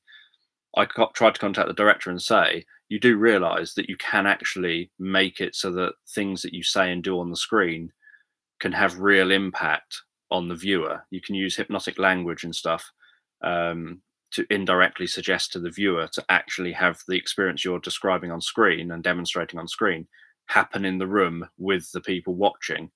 And that I was happy to do that for free, to tell them how to do it, because I thought it'd be fun for a horror film to do those sort of things. Because if you're watching a horror film, why would you not want that? You want a horror film to be as if it's kind of real. Yeah, you want to see a real person climb out of your screen or whatever and start attacking you and things. So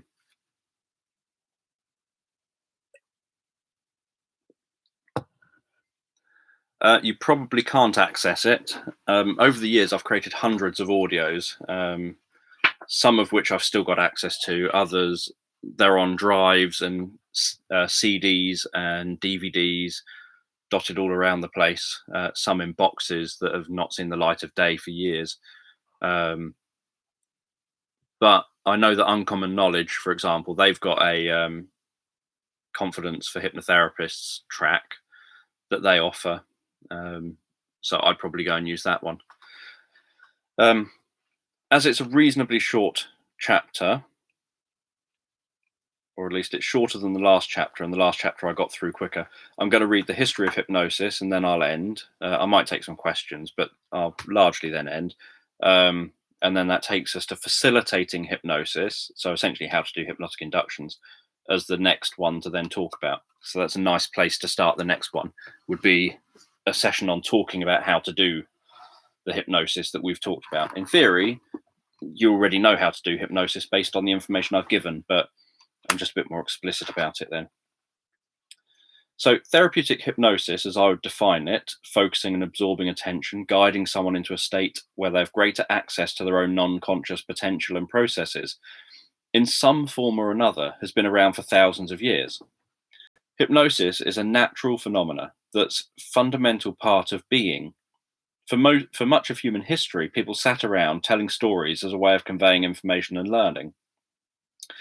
One of the oldest hypnotic phrases is some variation of a story opener like once upon a time. There are many variations that instantly start the hypnotic process. People have been telling stories for thousands of years around campfires about what they got up to during the day, about discoveries and new learnings, about dreams and ideas, myths and legends, and for healing and personal development. Oral hypnosis has probably been done since we first learned to communicate with words. Non-word based hypnosis has probably been around longer than this, like using touch, movement, dancing, and music. In many cultures, there'd be tribal dreams, where the transition into adulthood, you'd have to have had a specific dream in a specific way, and only when you have the complete dream fully will you have the knowledge to be an adult. This is similar to how a hypnotherapist may use clients' dreams from session to session as the client makes changes to their thinking and behavior by metaphorically addressing the underlying patterns of the problem. Shaman and healers often use dreams or entering a trance state as a way of diagnosing and curing illnesses. Within hypnosis and dreams, we can create creative connections we otherwise wouldn't have made. We can piece together and access inner knowledge and be more receptive to noticing instinctive responses or intuitions. People who could do self-hypnosis effectively would be able to use whatever ritual worked for them to guide themselves into hypnosis. And if they have knowledge to be able to access, like if they have good understanding of different local plants, their effects when consumed in different ways, or an understanding of anatomy and functioning of bodies that is above the knowledge of others in the tribe, then they're likely to be able to access this knowledge and make non-conscious connections to find solutions. Milton Erickson used to say, "You know more than you know," referring to the amount of knowledge we have that we don't realize we have. For example, we have a lifetime of experience of seeing people's faces change color as blood flow increases and decreases from moment to moment, depending on our emotions, and various other factors like whether we have relaxed or tense muscles, whether we've been expending energy or sedentary, and reflections on our diet and health. Someone who has seen lots of people with many conditions will non-consciously be building up patterns of what people presenting with different complaints look like. Once they've seen enough people, they become quicker to recognize signs of conditions people have presented with before. but also to have instinctive healing feelings about the type of problem someone may be presenting with, even if they haven't seen that specific problem before. Through much of human history, people have undergone various rituals as a way of entering some form of altered state or trance that gives them some ability they otherwise wouldn't possess. This could be an ability to consult with spirits or the dead, or to foresee the future or some other place in the present, or to access higher knowledge or wisdom, or to promote healing or pain relief, and to be able to comfortably undergo surgery or perhaps a ritualistic act like having a tattoo or maybe injuries to the body. What's really happening is that these people are communicating with themselves and becoming more responsive to their own inner responses and knowledge. The knowledge isn't always correct, but as someone's experience increases, they become more accurate. People putting themselves into trance to do psychic readings will be more aware of the client's non-verbal responses while in that state. Those who do muscle reading will be better at picking up subtle muscle movements while in that heightened state of awareness. Those who do seances with Ouija boards or similar equipment will be more responsive to doing idiomotor movement or move the glass or counter non consciously to get seemingly meaningful answers. The same with dowsing. While in a heightened state of awareness, dowsers will do better at picking up information from the environment around them, and without awareness, will turn this into idiomotor movement without realizing that they're the ones moving the dowsing rods or pendulum. Today, people will use self hypnosis for pain management before surgeries and other procedures rather than anesthetic. It's no risk to health. It has no risks to health as there are no drugs involved. And as there aren't any side effects, people can go home quicker after surgery. Using self hypnosis also turns on the body's healing response and reduces inflammation, so people recover faster. So many things which used to be explained by spirits, the occult, witchcraft, or gods, etc., where rituals were used to induce a trance to be receptive to these things, were actually just hypnosis before the term hypnosis existed, and accessing our own innate skills and abilities. There are examples of rituals which sound a lot like rituals hypnotists may use that are described in ancient texts. For example, the Egyptian demotic magical papyrus, half of which is in the British Museum, from around 200 AD, which contains rituals likely to be similar to what was practiced in Egypt for at least centuries beforehand, about guiding someone through the process of looking at a lamp and then having them close their eyes. And then the guide recites to that person a specific incantation 7 times, followed by having the person open their eyes and saying, "Do you see the light?" The person is then expected to respond that they see the light. If they don't respond to say that they see the light, the guide has them close their eyes and, depending on the ritual, will repeat the incantations or will use the next set of incantations. It doesn't specify whether the lamp is lit. If it isn't, then it could be that they're expected on opening their eyes to see the light, in other words, the flame, which would be hallucinated. This would fit with how many of the rituals proceed from here, where they involve gods communicating through the person or some kind of sensory shift or experience, which would be enhanced by the person having demonstrated hallucination skills as a sign that they're in a suitable trance. Hypnosis appears in many spiritual traditions, from shamanism to Christianity and Buddhism. Practices which resemble hypnosis are described in Vedic texts dating back to around 1500 BC.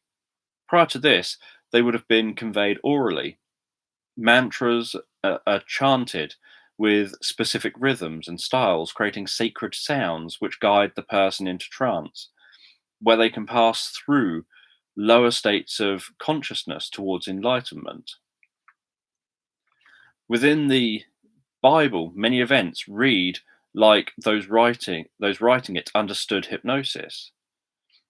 In Genesis, where God puts Adam into a deep sleep to remove one of his ribs before fixing up the wound with flesh, through to examples of Jesus healing people in the New Testament, like in Luke, where he heals a paralyzed man in a very direct way, where there's a huge amount of expectation and belief in his healing abilities and a desperation to get seen and have a chance to be healed. When the paralyzed man was lowered in front of Jesus, he was very direct. He got attention, which he would have commanded just by being Jesus. In the same way that people often feel their heart racing and a nervous anticipation when in the presence of highly admired people you would love to meet. Following receiving this attention, Jesus was direct with his suggestions that the man's sins were forgiven. This in the context of the time was more powerful because only God could forgive sins. And they would have known that. So other healers would try to channel God to do the healing. But doing this is less impactful than being commanding yourself. This is like a stage hypnotist triggering the orientation response and saying sleep. It has more impact because it is direct at a time you want a clear response. And this clear response gets responded to more effectively than a vague or uncertain suggestion. Because at this moment in time, you're also in a heightened state of awareness. So any doubt or uncertainty on the part of the hypnotist or the healer gets picked up on and responded to just as much as the intended suggestion or idea. Jesus went on to tell people he has authority on earth to forgive sins. He then commands the man to get up, takes his mat and go home. Get up, take his mat and go home.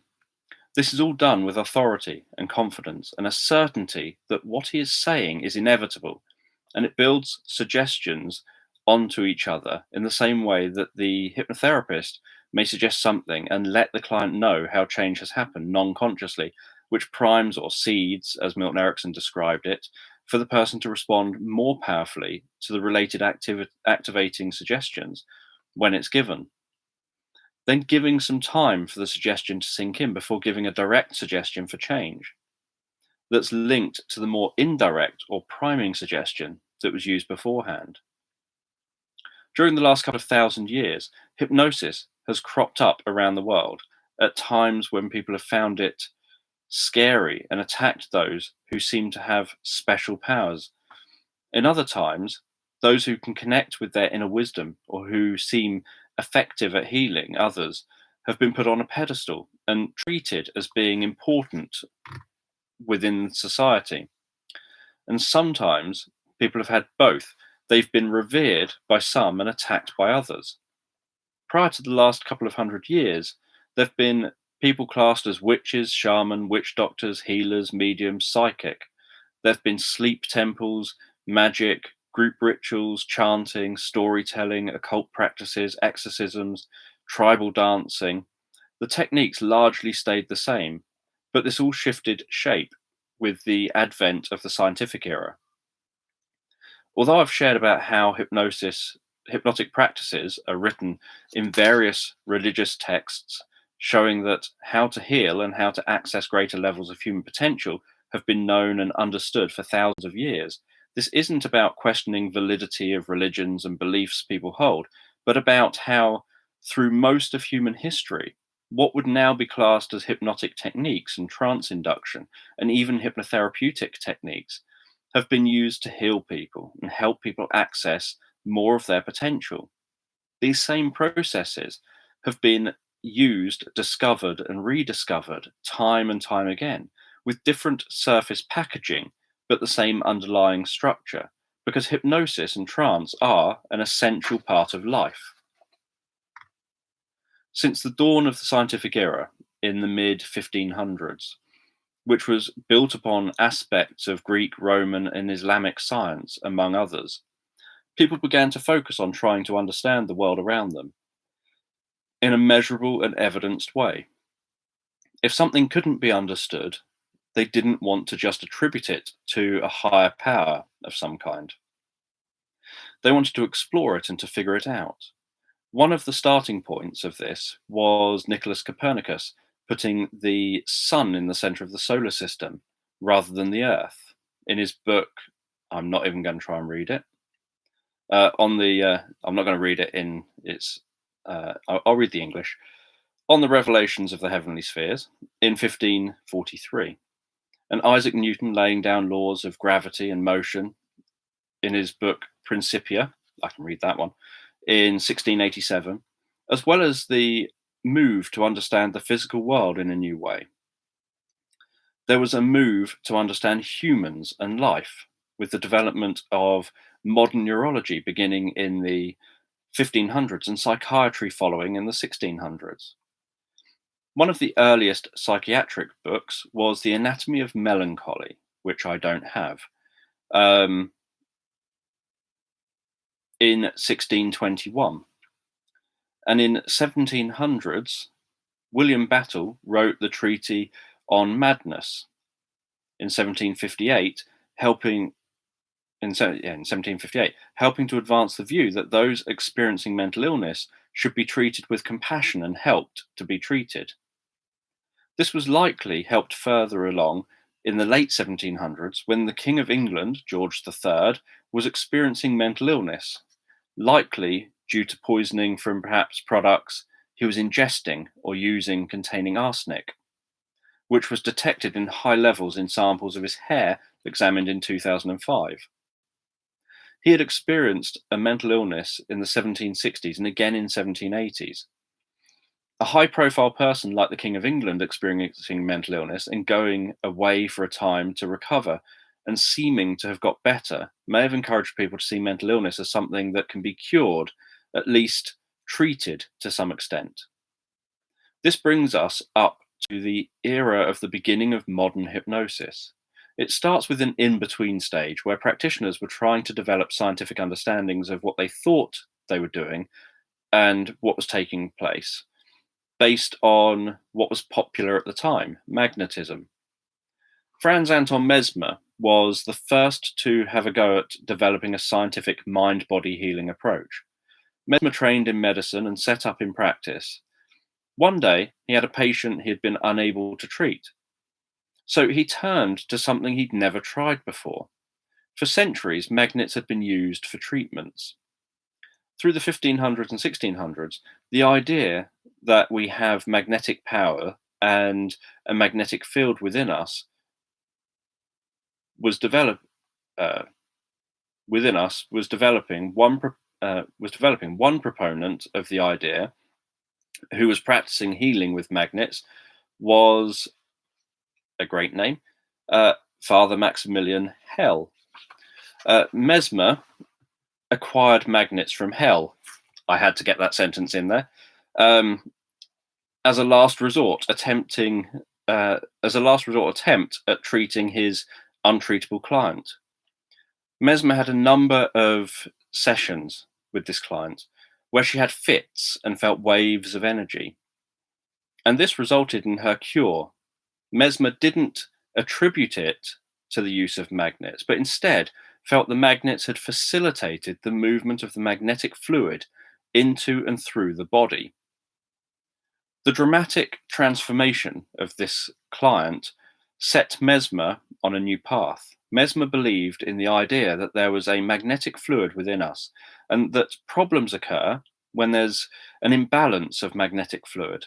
And this can be addressed by adding more magnetic fluid into the body. Mesmer had many successes with patients and gave dramatic looking demonstrations of people undergoing magnetic therapy. He initially used magnets. Then he would magnetize objects and turn these into instruments of healing. Then moved on to believing he contained enough magnetic fluid that he could heal people with his touch. Then with passes of his hands over people. Then by speaking with authority.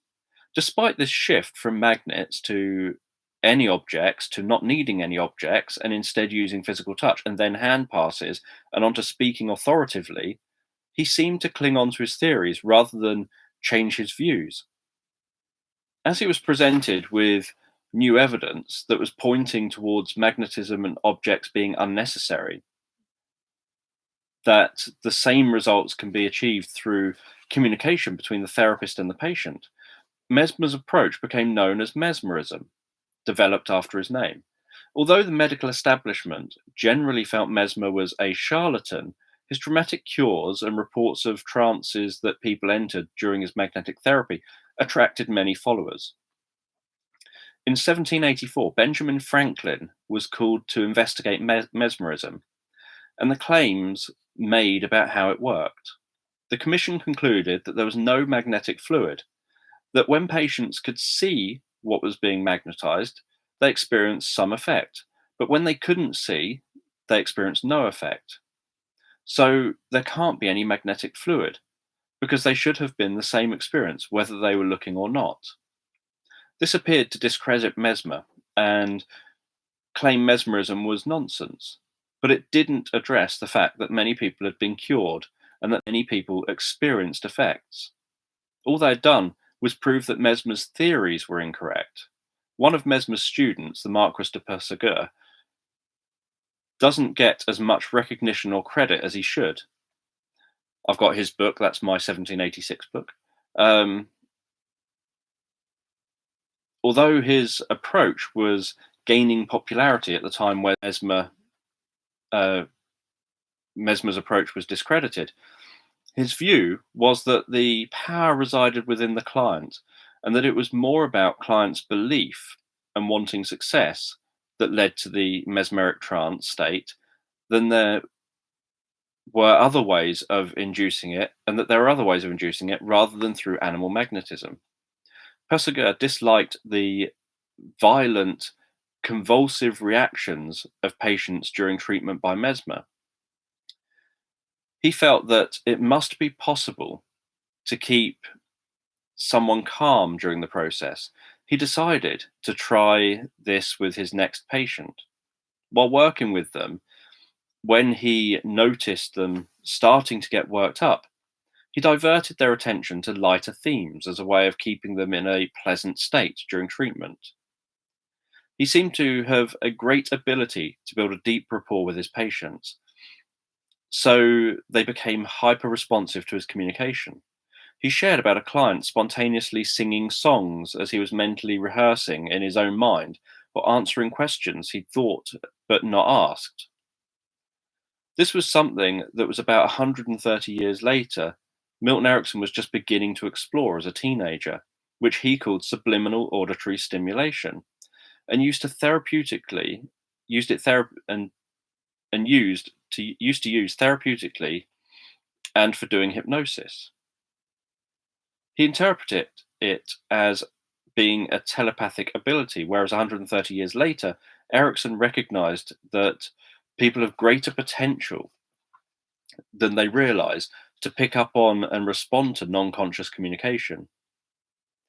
He'd felt that the state his patients entered was different to that of Mesmer's patients. He termed this state somnambulism, a state where people appeared to be asleep, yet they had these incredible abilities like being telepathic. They communicated as if they were wide awake and alert, yet the person communicating often had a different quality to them than the person outside of this state. They also frequently reported amnesia for what occurred within the somnambulistic state. Not everyone was able to be guided into somnambulism. Some people would just become relaxed and sleepy. But his aim was always to try to get people into that state. His approach became popular as somnambulists sprung up in place of mesmerists. But because of his focus on interpreting what he saw in somnambulistic patients as being paranormal, the medical community didn't take his work seriously. Somnambulists used more suggestions towards changes they wanted or expected to see and made use of post-hypnotic suggestions by suggesting things would happen in the future rather than it being all about what is happening in the session. They would send patients away with suggestions that something will happen that either they give or they elicit from the patient. Like at 7 p.m. on Friday, you'll have a related discharge from your nose, and this problem will clear up. It seems there was a lot of discharges in the late 1700s and early 1800s. Then, at the time, the patient would have a discharge and no longer have the problem. Abba Ferrara was a Portuguese priest who took a very different approach to mesmerism than other mesmerists of the early 1800s. He recognized that what was important was expectancy and the patient's cooperation. It wasn't about the mesmerists or about magnetic fluid or willpower against a patient, but about grabbing attention, creating expectancy, engaging cooperation. He wasn't on the scene long, likely due to his stage presence. He was more like a stage hypnotist. He'd elicit hypnotic phenomena like hallucinations, amnesia, analgesia on stage, as well as other effects you would likely see at a modern hypnotist show. Eventually, an actor attended one of these shows and pretended to respond to his lucid sleep, as he termed it. And then, at the height of the routine, he jumped up and declared he wasn't in the lucid sleep. He'd been playing along the whole time. Like Mesmer, Fourier was declared a charlatan, and as such, hadn't become as well known as he deserves. His approach was probably the closest to what modern day hypnotists would be familiar with doing. He'd start by reciting a script to the subject. The script was described as remarkable for its obscurity. At the end of the script, he would look at the subject and, in a commanding voice, he would say the word sleep. If necessary, he would repeat the word a couple more times. He claimed that this approach would induce lucid sleep in half his subjects in under 1 minute.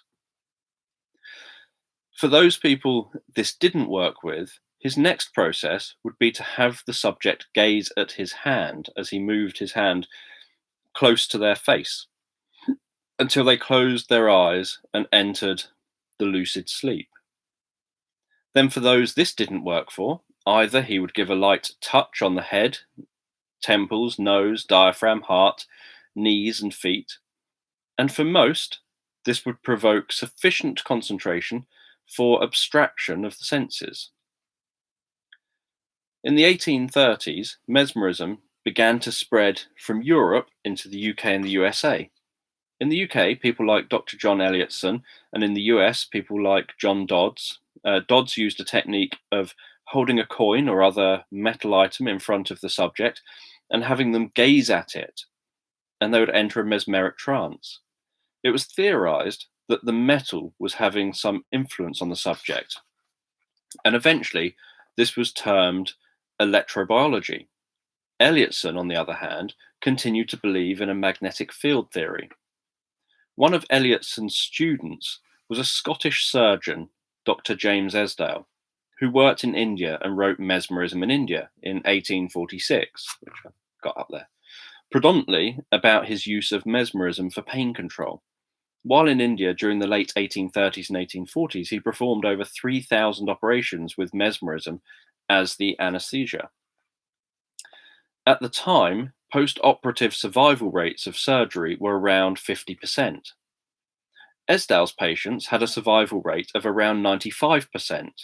They also recovered quicker and rarely had post-operative shock.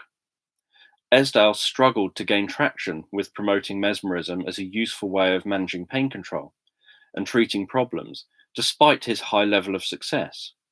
Part of this struggle was due to mesmerism, which had a bad reputation as something charlatans did, and the medical community treated it as something debunked. Another issue was that he was doing surgery on poor Indians, and so Indians' upper castes didn't want to see him for surgery, and colonial British didn't want to see him, and the colonial British also didn't want to see him for surgery because they didn't want to be treated where these poor Indians were being treated and were also on staff. Yet they wanted to know if mesmerism would work as well on Europeans as on their lower forms of life, as they thought of people, us great British people. The third reason behind the struggle to raise awareness of the benefits of using mesmerism for pain control during operations was that at the same time, ether, chloroform, and nitric oxide had come into use. Esdale believed that one of the most important aspects of what he was doing was having a high level of rapport with his patients and conveying his confidence and belief in what he was doing, and that success and the success that he expected to achieve. Hypnotism really started in 1843 with James Braid and his publication of Neuropnology, which I've got up there. He noticed that people could enter mesmerism through focused attention, imagination, and suggestion rather than needing to use the idea of magnetic fluid and not requiring close contact with clients, as had often been employed by mesmerists with stroking, touching, close hand passes, and sitting almost touching clients. This close contact of the mesmerists and the fact that many clients were female and many mesmerists were male concerned people and gave mesmerism an unsavory feel. With Braid's approach, it was about what was being said, so the practitioner could sit some distance from the client while guiding them into a trance state. Initially, Braid's main way of inducing hypnosis was through focusing attention with an object like a candle. But as he worked with more clients, he developed his theories. He realized he could induce trance through suggestion alone without the need for additional aids. Braid developed the term neuropnology, later shortened to neurohypnology, later shortened to neuropnology, the study of nervous sleep, using this term as a way of trying to say that the state isn't sleep, but is sleep-like and conscious at the same time. Neurohypnotism was shortened to hypnotism, which is what we know it as today. Braid changed hypnotism to monoideism, emphasizing the narrow focus of attention found as people entered hypnosis, feeling that this was the more important aspect of the state because people become occupied by a single idea to the exclusion of all other ideas. But this term never really caught on. Milton Erickson often used this term, and it can still be found being used in some medical settings, but it isn't a term that most of the general public would know. Through the 1800s, mesmerism continued to be increasingly linked to the occult and paranormal, and began to crop up in literature and plays, and many mesmeric performers started holding shows and mesmerism seances. Through the second half of the 1800s, hypnotism started to be used in place of mesmerism, which was unfortunate because it meant hypnotism has continued to struggle to escape its mesmeric roots and lacked credibility, with stage hypnotists springing up and holding shows with bold claims and fanciful posters, like having multiple men standing on top of a person stretched like a plank of wood between two chairs, something which would probably cause permanent harm to that individual if they really had that number of people standing on them. Hypnosis was often talked about as inducing trance, and trance was often talked about as the thing that mediums enter to do their mediumship, that healers enter to do their healing. Trance was linked to fortune telling, to communicating with the dead, to dowsing, and various other paranormal activities. So hypnosis had an identity problem, and any legitimate medical professional studying hypnosis would run the risk of being shunned and having their medical license revoked. In the 1860s, Ambrose Auguste Lebault started exploring hypnosis based on the work of James Braid. His view was that hypnosis was a form of sleep created through suggestion, and that you could look directly into the hypnotized client's eyes and give direct suggestions that their symptoms were cured, and in most cases, clients' problems would go away. He tried to raise awareness of hypnosis, and his findings, including releasing a book in 1866, which allegedly only sold 5 copies in its first 5 years.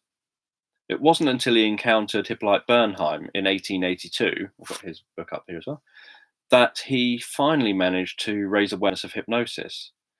Bernheim was skeptical about hypnosis and so sent Libault a patient to treat who he'd been unable to successfully treat, with the plan that this would prove him to be a fraud. As it turned out, he treated the patient successfully, and the two men became friends. They set up the Nancy School of Hypnotism. Bernheim saw hypnosis as passive suggestibility and focused attention. The approach taken by Libault and Bernheim was probably the start of suggestion therapy, which has clouded perception of hypnotherapy ever since. It's common for the public to think that this is what hypnotherapy is, that it's about clients closing their eyes, being hypnotized, then having their problems suggested away. Only inexperienced or poorly trained hypnotherapists nowadays would practice suggestion therapy as their form of therapy. Experienced and well-trained hypnotherapists will be using hypnosis in conjunction with psychological or psychotherapeutic knowledge and approaches. At about the same time that Libault and Bernheim were working together at Nancy School, Jean-Martin Charcot was working at the Sepulchre School, I can never say that word, developing different ideas about hypnosis. Charcot saw hypnosis as hysteria and linked to illness, whereas Bernheim saw hypnosis as something linked to health and well-being. This difference created conflict between two hypnosis schools. Charcot would get hysteria symptoms occurring in his hypnotized patients and use this as evidence that hypnosis was a form of hysteria. Bernheim's view was that this was actually due to the suggestions that he was giving off to those he was hypnotizing. Ultimately, having someone with Charcot's standing interest in the study of hypnosis added credibility back to the field again. Although it didn't increase popularity for hypnosis, a student of Charcot's, Pierre Janet, took a different view of hypnosis, which became popular through the 1900s with modern hypnosis researchers, which was that hypnosis was a form of disassociation. Janet also linked the idea that current problems may have their roots in a client's past, and that people have a subconscious where their thoughts and ideas on a level lower than consciousness. These ideas have continued to advance the field of psychotherapy and hypnotherapy. By the turn of the 20th century, hypnosis as we would recognize it was born. Within the scientific community during the early part of the 20th century, there was a lull in focus on researching hypnosis and seeing how it could be taken forward and developed further. One of the key people during this period who was carrying out research was Clark Hull. Hull focused on trying to bring scientific rigor to the field of hypnosis and started to focus on observable behaviors of hypnotized subjects rather than perhaps what subjects would self-report. He wanted to make the study of hypnosis systemized, controlled, and repeatable. So introduced using a hypnosis script and having this audio recorded so that every subject was hypnotized in exactly the same way.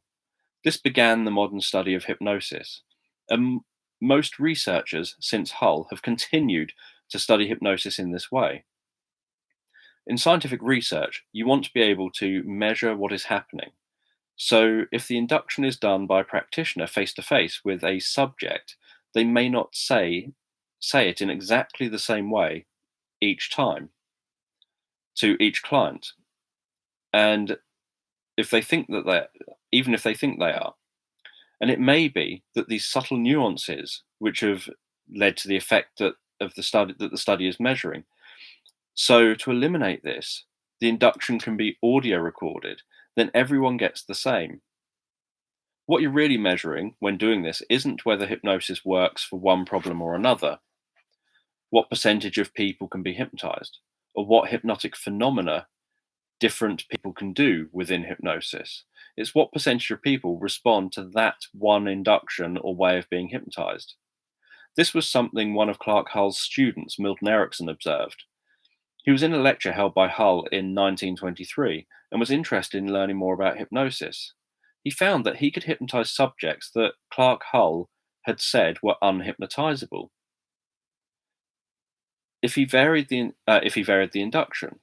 Erickson carried out extensive hypnosis research into the nature of hypnosis. Through much of the 20th century, Erickson was a controversial but highly respected practitioner within the field of hypnosis and psychological therapy, and is often regarded as the father of modern hypnotherapy. He didn't believe hypnosis was something that only a few people could experience, but believed that most people could be hypnotized if the induction was tailored to them as an individual. He had an experience early in his research where someone pretended to be hypnotized. He believed they were hypnotized until they explained how they did what they did.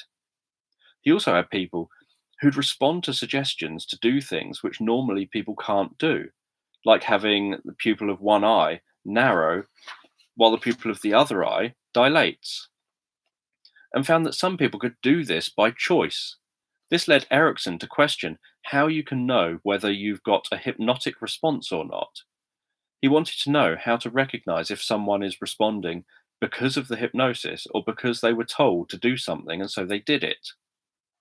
Erickson concluded that the best way to do hypnotic research was to use indirect techniques so that the subject wouldn't know what they were being expected to do, and so they can't follow along to something because they don't know what they've been told.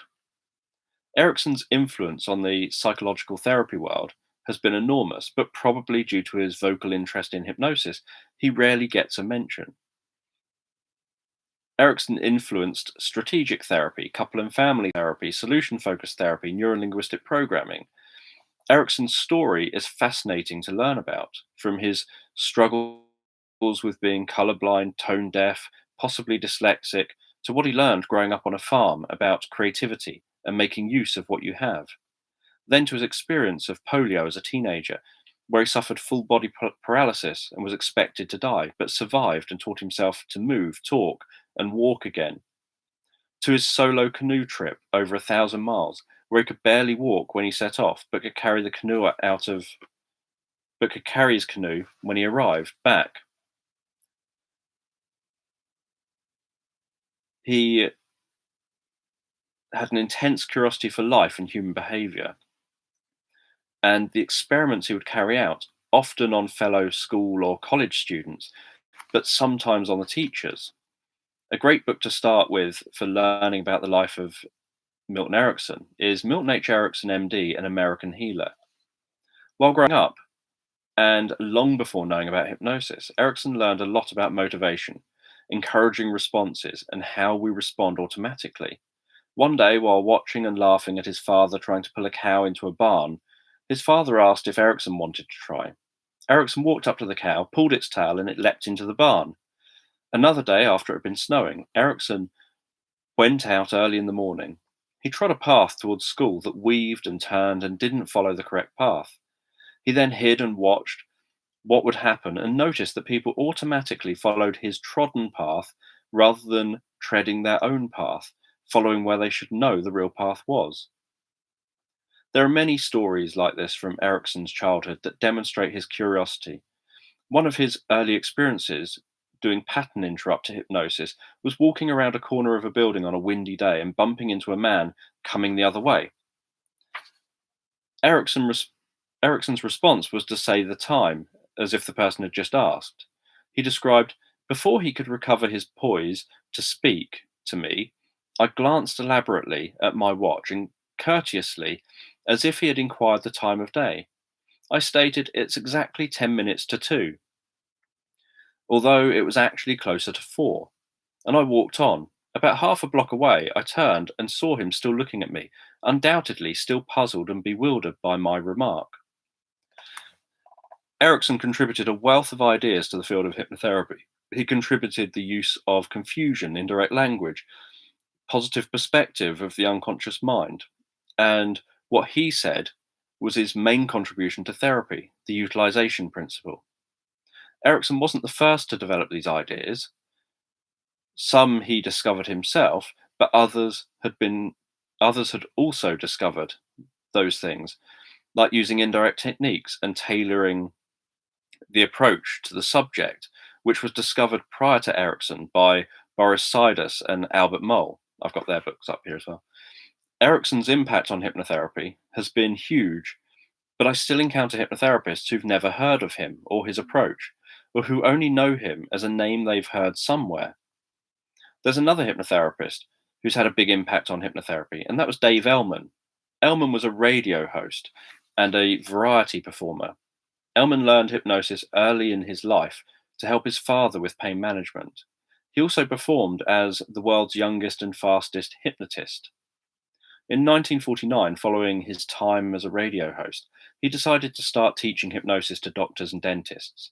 His approach to hypnotizing people was fast and effective, and his Ellman induction is still performed by many hypnotists today. Before the mid 1900s, hypnosis was largely following two paths. There were those who used hypnosis for entertainment or spiritualistic practices, and those who were using hypnosis therapeutically. Those who used hypnosis therapeutically were largely the same people trying to research what hypnosis was and what they thought was going on. Many of the books around the first half of the 20th century about hypnosis were written by stage hypnotists. In the mid 20th century, therapeutic hypnosis took three paths. The stage hypnotists continued due to uncertainty about the risks involved in the use of hypnosis. For entertainment, many countries started investigating this, and in some places banned the use of hypnosis.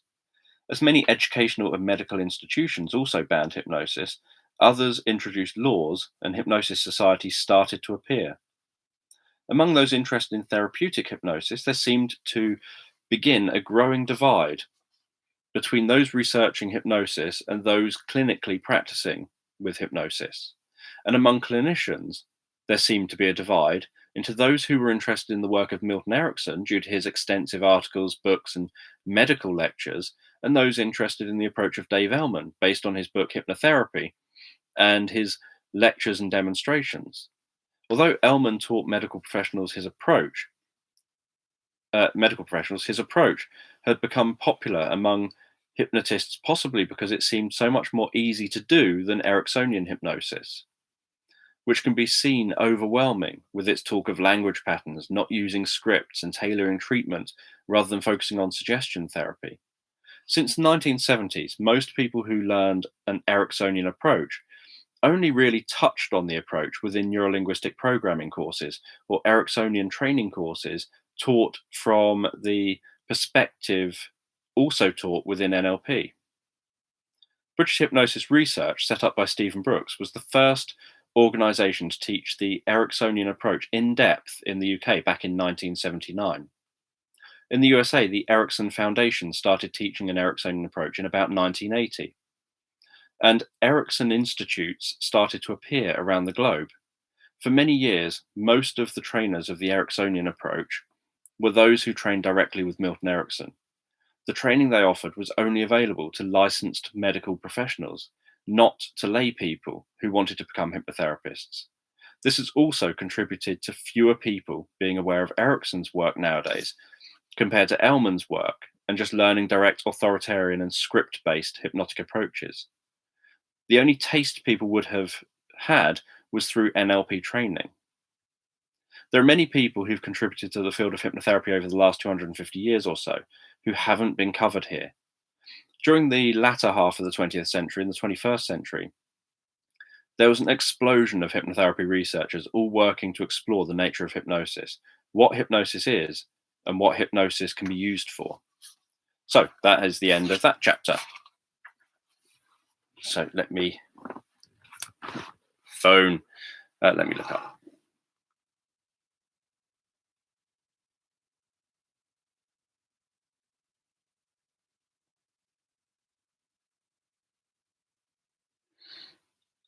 Let me just see what's written here. A ton of messages just appeared on here.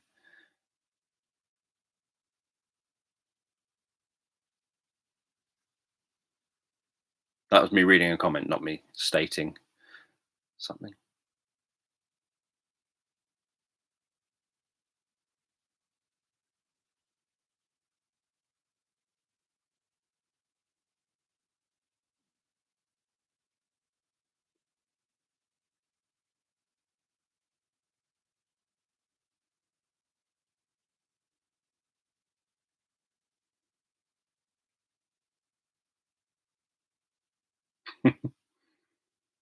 Yeah, I quite like. Obviously, until I started learning about priming, I obviously used seeding as a term. Yeah, a book I don't have, a book that's probably stupidly expensive if I ever do find it. And yeah, it is a grumpy comment. It's a this book should be in my collection, and it's not.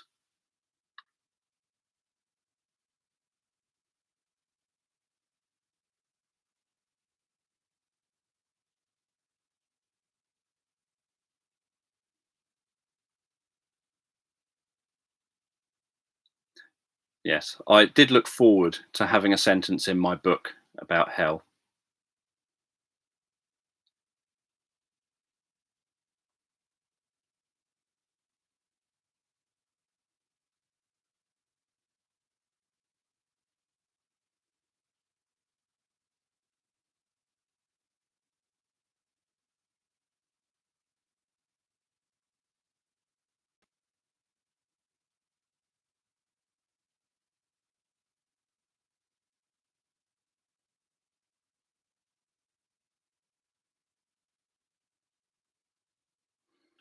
And yeah, so obviously for those who maybe don't know what book I'm reading from, obviously it's my Hypnotherapy Revealed Introduction to Hypnotherapy book.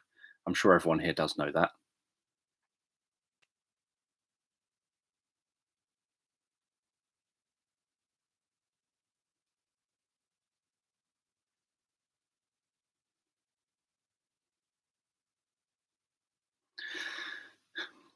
Well, I don't know if it's so much about talking about the first time he encountered um, people entering different kind of depths of hypnosis, but obviously he does talk about um, people doing that and people being more responsive or less responsive. Um, I can't remember if he mentions specifically like this was the first time I encountered people going like in sort of this really deep state or whatever.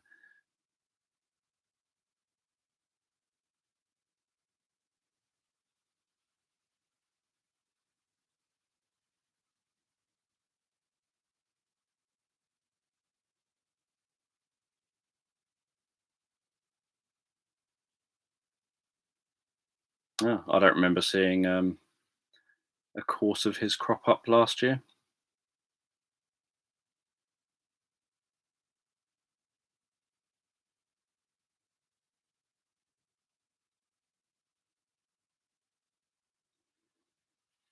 Well, I don't know so much about them being obscure is often a relative term because there are people who have made contributions that most hypnotherapists haven't heard of, but technically I wouldn't think of them as obscure, like Abba Ferrara and um, the Marquis de Puysegur.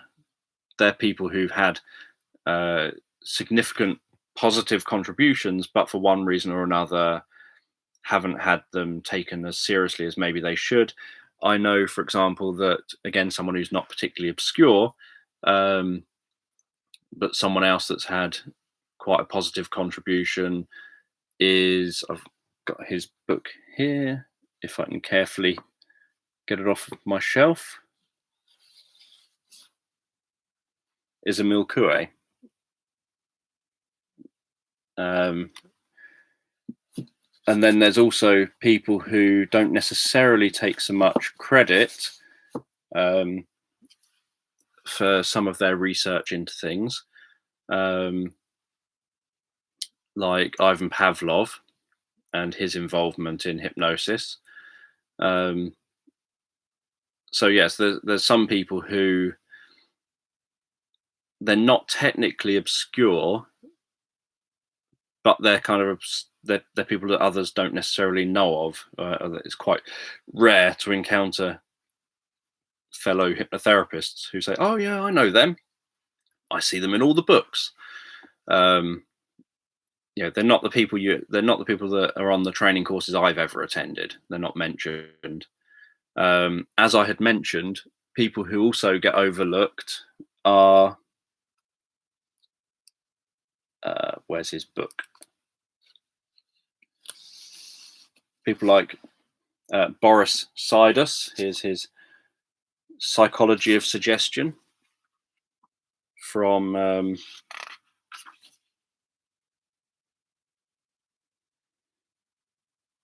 1910, this copy is.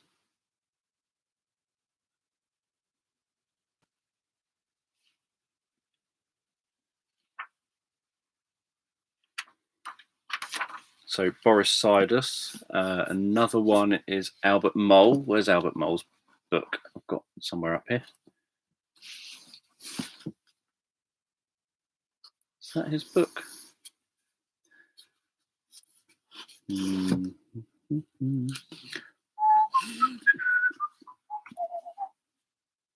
Yeah. Hypnotism by Albert Mole.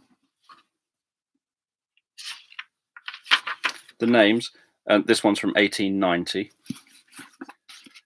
So, which names do you want? There's making sure nothing falls down off my shelf. Albert.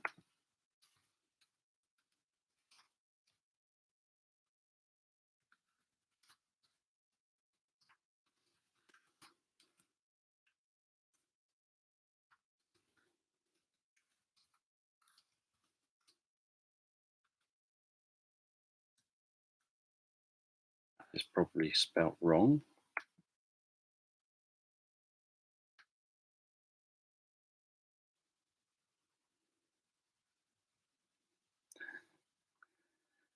The last one there is obviously most likely spelt wrong of those ones.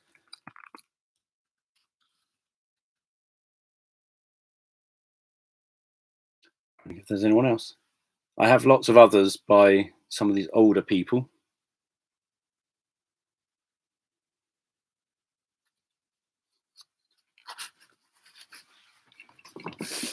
Try to pull things down without breaking things.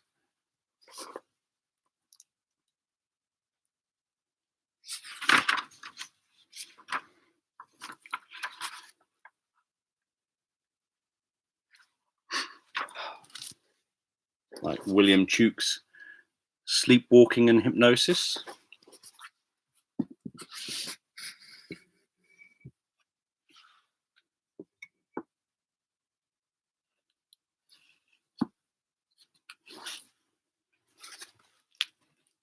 That was from 1890.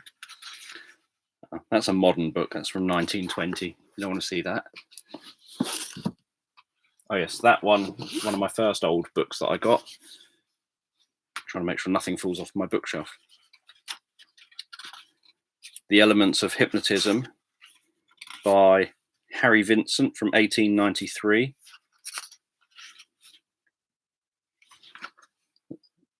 The Elements of Hypnotism. That's R. Harry Vincent.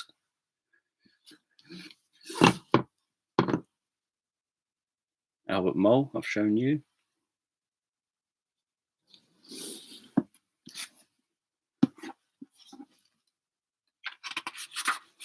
Hypnotism and Psychotherapy by Auguste Forel.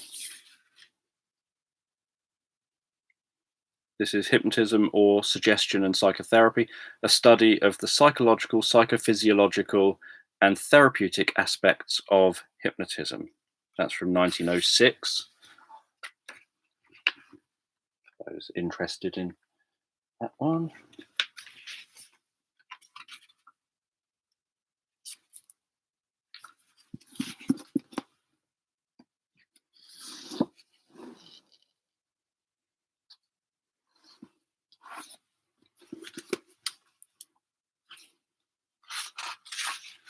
Autosuggestion and its personal applications. That's 1923. So that's a recent one as well.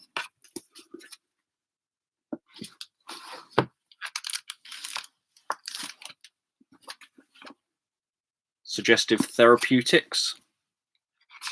That's Hippolyte Bernheim.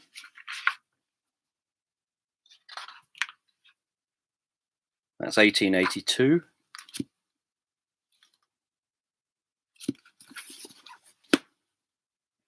The English version. Have I looked at that one already?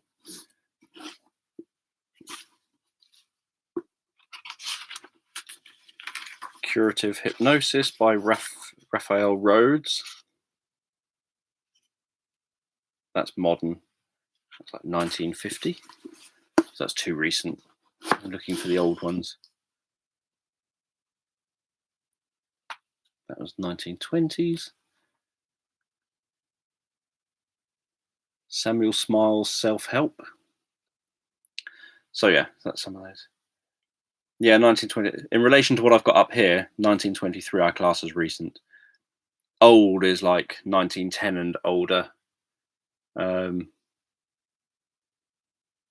Anything kind of more recent than that, and I think of it as recent.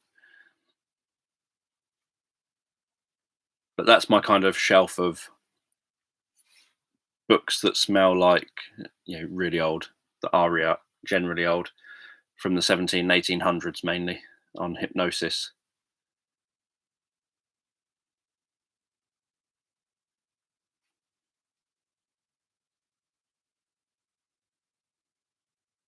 I've got some non-English ones.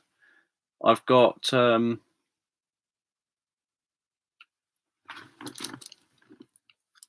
trying to get them off the shelf without damaging anything else.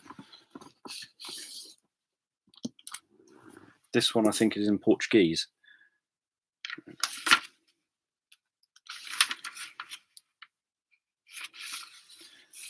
This one is from 1888.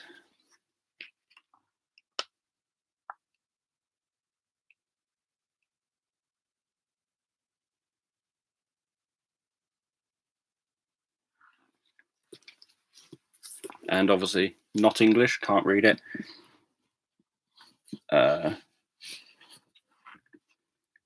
My copy from 1786 of the Marquis de Puyseguer's book is in Old French, so I can't read that. I was kindly bought this book. This is from 1916.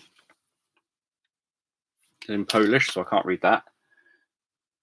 Although I have tried to flick through it. Oh, is it in Spanish? So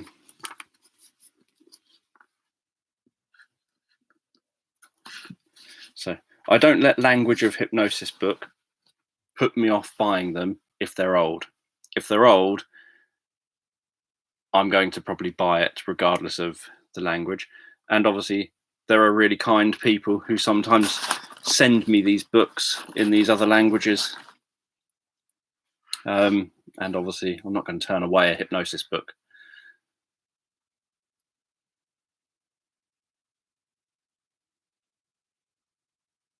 Ah, well then you'll be able to read far more of the book than I can. I can understand the words, the first couple of words on the page. I can understand what it's about.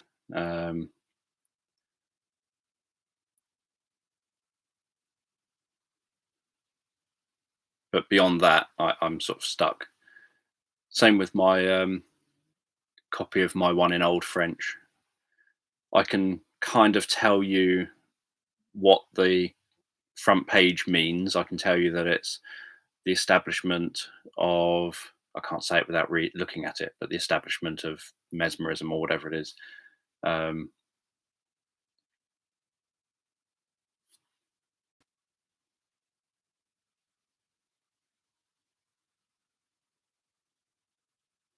Nope, I don't think I've had previous lives. I would love that to be true.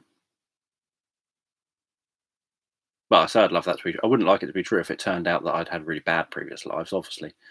But I do have lots and lots of books and things and audio and video stuff on past life regression type things, obviously, as you would expect in my collection.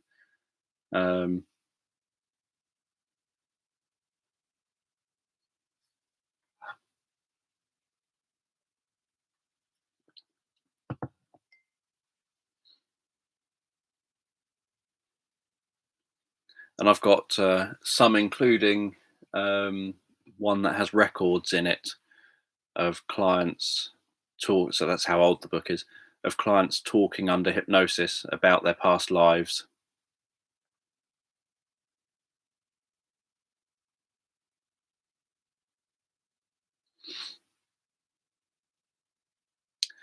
Um, I don't think it's so much about his suggestions. I think it's more about his kind of,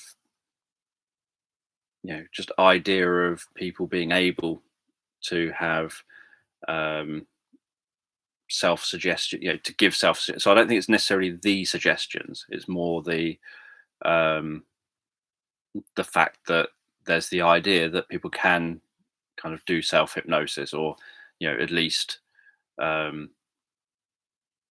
respond to the things they say to themselves. Because kind of the way that a lot of it is worded, part of the difficulty of things like the every day and every way I'm getting better and better, or feeling better and better, or whatever. Part of the problem with the way that's worded is, if you're stood, say, in front of a mirror and saying that, if in your head, it comes back to what I was saying, that the suggestion's only how it's received, not how it's intended. If the person in their head are thinking, I'm going to say this because I've been told to say it, obviously I don't believe it for a second, but I'm going to say it, then that kind of means that you're giving yourself that suggestion as well, that you don't believe this, it's not true, etc.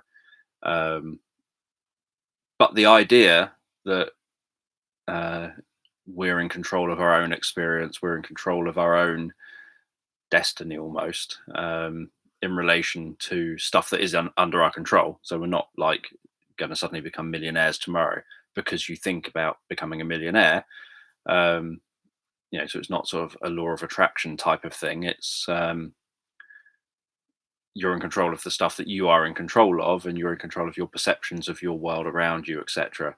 Um, but the idea that it isn't, say, a hypnotist controlling someone else externally doing the controlling of you, um, I think that's kind of an important addition to um, the way things have developed. Because if you're spending all your time focusing on, say, what is hypnosis and how do you do it, but never spend time on um, where does the control lie, almost,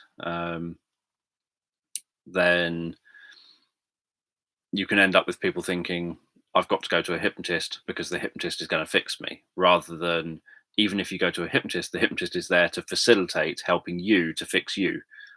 So I think that Emil Coué's stuff helps to kind of broaden the focus or the awareness onto that element of it, that element of the whole subject of, it's about you, not about you as the individual client or subject or individual doing it to yourself, whatever, than about someone else getting in your head and somehow doing something inside your head.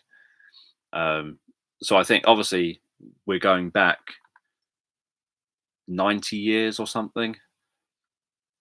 A lot has changed, and a lot of understandings have changed since then, improved since then, and built on the work since then. Um,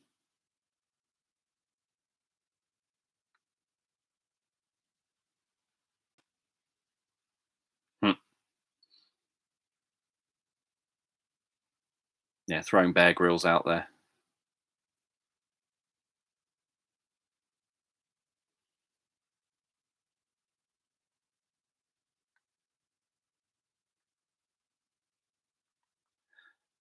I have a few of his books, and obviously I have seen um, his work.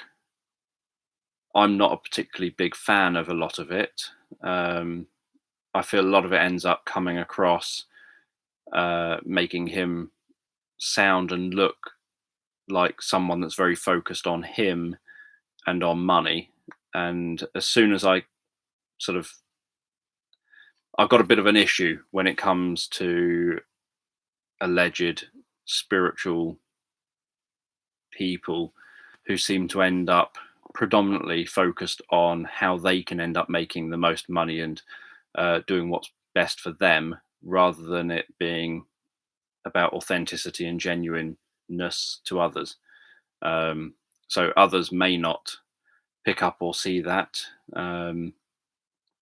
But when I have read his books, and I've got a couple of them, and when I have watched his stuff, that's kind of what I end up getting from it and getting from him, as I do from many of these people that tout themselves as um, giving these different bits of advice. But also, a lot of it ends up being stuff that um,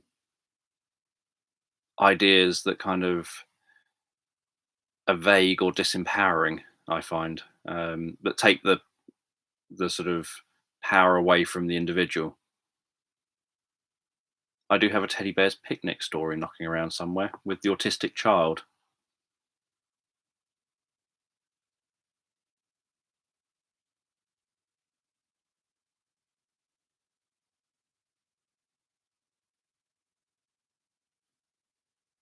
And Bear Grylls doesn't crop up in the story. So yeah, so next time, obviously, we're moving on to facilitating hypnosis. We've made it halfway through the book, and that's actually a reasonably short chapter. And then it's responsivity, which is obviously a very, very important thing. That's also a short chapter. And then hypnotherapeutic techniques, and then carrying changes into clients' lives. Not carrying clients, but carrying the changes. And then it's self-hypnosis and structured inductions. That's, I think, the ending of this specific book covers self-hypnosis and structured inductions. So if I'm reading through that chapter, I highly recommend that you dose up on coffee beforehand when I get to the self-hypnosis chapter, because the chapter is, what is self-hypnosis? This is the things it covers. A few other bits and pieces about doing self-hypnosis. And then it is, here's a bunch of structured inductions you could try. And then it's scripts. So by the time I get to the structured inductions, you'll end up with me essentially reading you back-to-back inductions. And if you're not careful, you'll end up zoning out to them.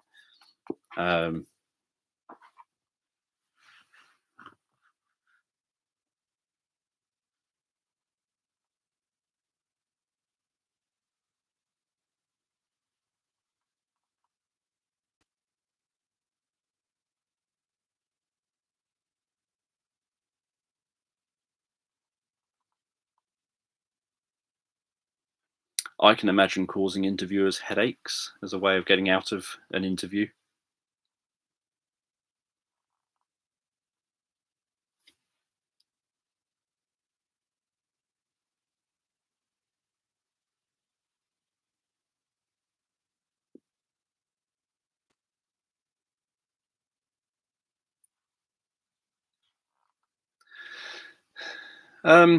Not everyone who joins a cult.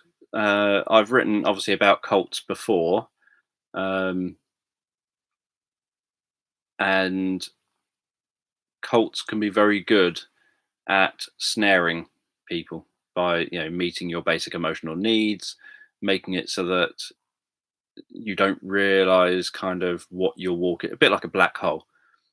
If it's an enormous black hole, you can get pretty close to it before noticing the effects of it. So obviously pretty close is relative. We're talking about an enormous black hole, so pretty close is still a long way away. But you can get to the point of no return before you start feeling the gravitational effects, like the spaghettification that happens of the black hole. And yet you've already passed the point where you can't turn back now. And it's that kind of thing that you can gradually get closer and closer or more absorbed in a cult. And if they can somehow be meeting your various needs and things, so teenagers and things can be quite easily sucked into cults. Adults who are vulnerable, who perhaps have mental health challenges, where maybe say someone's depressed, and part of that depression maybe is leading them to being isolated, so they don't have their social needs met. They don't feel in control of things in their life, so that's not being met. Maybe they don't have a sense of community, so that's not being met. They're not perhaps eating well, so that's then not being met. And then all of a sudden you've got these people saying, why don't you come around for dinner? We'll be friendly with you. And then all of a sudden they're meeting all of these needs, and you don't realize that you're kind of being sucked in. Um, so it's not necessarily about people going into it because of the trance element. Um, Although I had to work with a woman who I didn't have to. Obviously, I chose to work with a woman who a relative of hers recommended her. She had spent since the 1970s until not that long before she saw me, so about 2 or 3 years or something before she saw me, in a cult. And the son, who's the one that said so and so, who's like a mutual friend, had said, "You're the person that I've got to talk to about this and got to get to help." Um, had also been in this cult, as had many people who I know had been in this cult. Um, and it was largely because of all the mind expanding stuff that went on in the cult. But one of the things was about how you can achieve enlightenment. And what was being taught was that you only get one shot of enlightenment. You get to rise up. So it was all lots of talk about accessing the Akashic records and things like that, to begin to learn what you need to know and become how you need to be able to reach that point where you can now take on the challenge of trying to work towards enlightenment. And then you'd have to have one specific meditation that you're going to do with the idea that, right now, I'm going to sit down and I'm going to achieve this enlightenment. And then you would go for it. And what was being taught to them, so this woman had experienced this since the 1970s until, say, 2010-ish. What had been taught to them was you get this one shot and you go up, ascending, um, towards this enlightenment. And if you're not ready, and if you experience any fear or any doubt or anything like that, you crash straight back down. And what you've done is you've damned yourself to suffering and pain for the rest of your life, but also to any future lives that you have, and to any future lives that your children have. Obviously, just to make sure that, you know, people never really want to go for this enlightenment process, I assume, so that they just stay trapped, trying to always strive for it, but never taking the risk of trying to go for it. She had taken the risk to go for it, had doubts at the last minute, experienced the big crashing down thing, experienced the sudden kind of thing of, I've now damned myself to a life of pain and suffering, and I've damned my children to that, and myself in future lives, and my children in future lives, and she was now deeply suicidal and depressed, etc. And that's how, well, when I ended up getting involved. Um, and so that was very much about trying to kind of, for her, and for many of the other people, it was about that kind of latching onto that spiritual part of getting your needs met, that something greater than yourself part. Um, so yeah, so it's not necessarily always about the trance, though.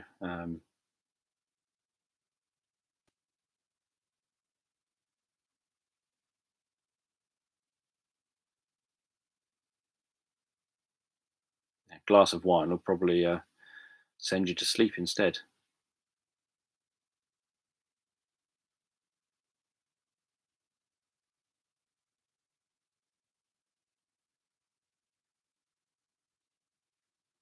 Yeah, over here, what you notice is that many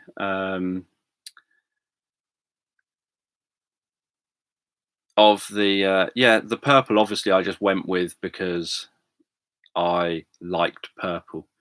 Um, in reality, what happens, at least on my computer screen, is that the purple makes it so that actually you can be closer to get the effect. Whereas on white, the effect stands out more, but you've got to be further away to see it, like to see the sort of defocused writing. Um, Whereas on a dark shirt, you can be, so I could choose whatever colors I wanted, not for all of the different product ideas, but for some of them. like some basic t-shirts I could choose from like 20 or 30 different colors. And to me, generally, the dark colors it didn't work so well with, so I didn't choose them. And it didn't work well in white, which is why I didn't do it in white, as in the writing being white. But yeah, so I just went with, but I wanted a purple one for obvious reasons. And on my computer, not this one I'm on now, this has a smaller screen, but on my one with a big screen, I actually found that up close, it looked, it was harder to see, which meant that you had to get quite close to see the normal writing, but then you didn't have to get that far away to see the uh, kind of the faded writing. The first one I've gone for is just a white, no, grey. I can't remember. It's either white or the kind of off grey, kind of silvery one. I can't remember which one I chose in the end. I looked at both, and I think I put one in my basket and then took it out my basket and put the other one in. I can't remember which one I chose on. I think I went. I can't remember. I know my thinking was, oh, I'll just get the white one. And then I remember thinking, oh yeah, but that's going to so easily end up like getting dirty around the collar or whatever, and I'm going to end up having to, uh, sort of constantly. It's just going to get too dirty. So I'll go with uh, a grey one. But then I think I went back with white. So I can't remember which one I ended up deciding on.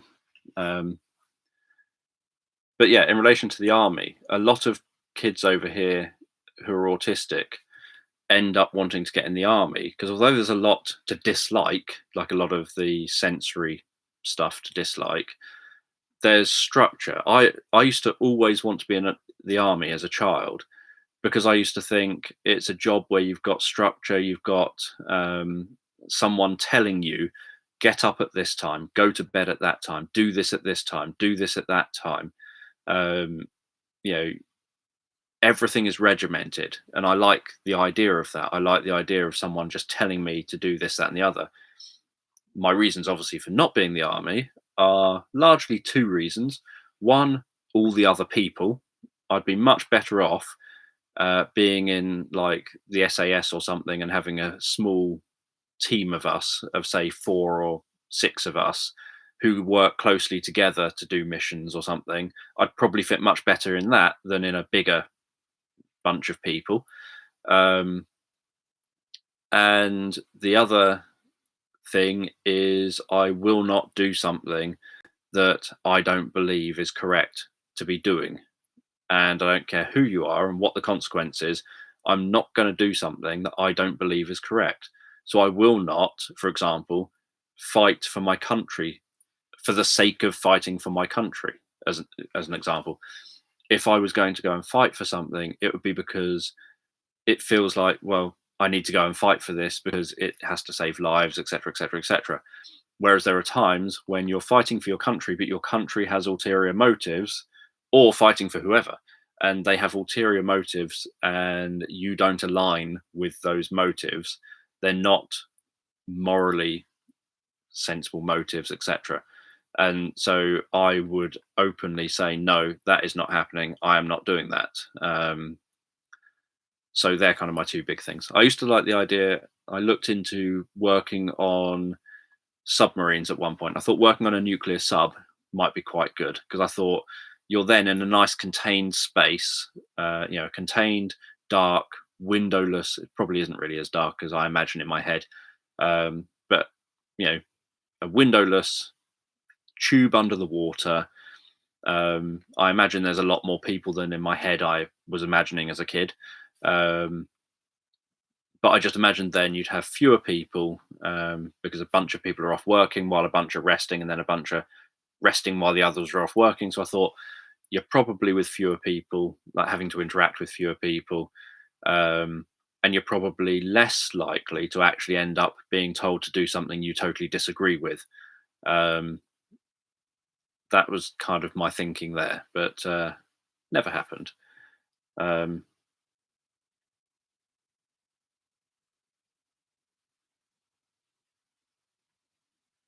Obviously, as soon as one arrives with me, you'll see what it looks like because I'll wear it on here.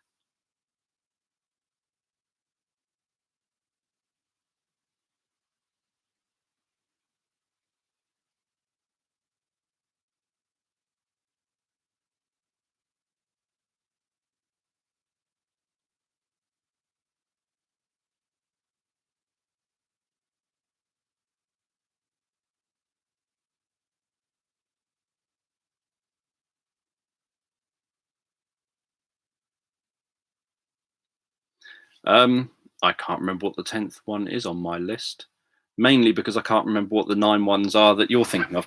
Let me see if I've written them in here. Bear with. If I've written them in here, obviously I'll end up saying it next week or whenever I end up getting to them.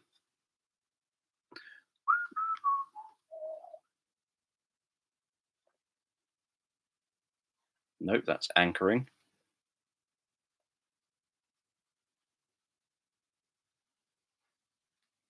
Self-hypnosis.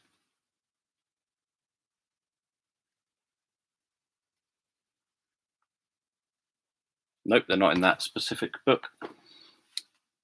While I've got you all online, I can see if, without closing this stream accidentally, I can pop up a search box and see if I've got it on here. If I have, I can just cut and paste it.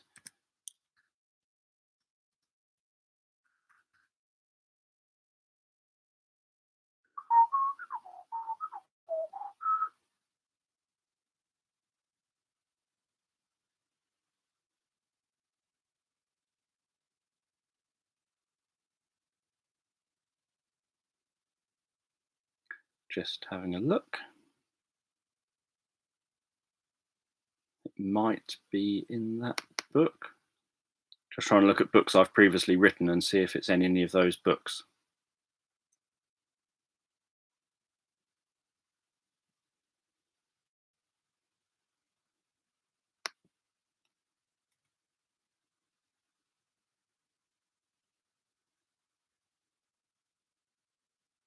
Is it in this book?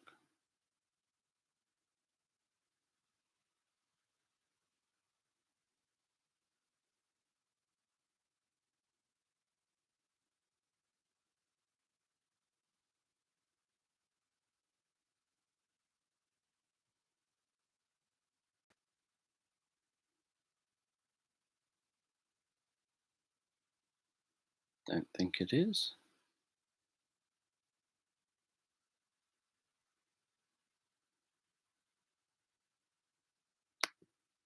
No, 21, it might be. You scroll to page 21. Nope, that's page 194. Scroll too far. Let's scroll back. Page 51. Bear with. 27. Innate skills and abilities.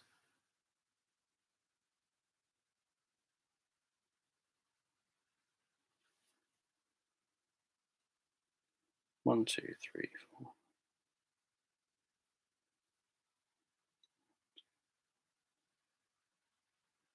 That one only has 9.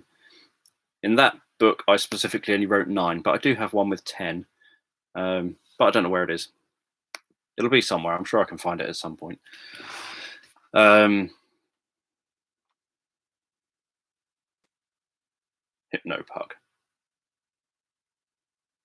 Yeah, purple, with Milton Erickson being colorblind, purple was a color that he could appreciate. That's why he liked purple. I will go shortly. It's been nearly 3 hours.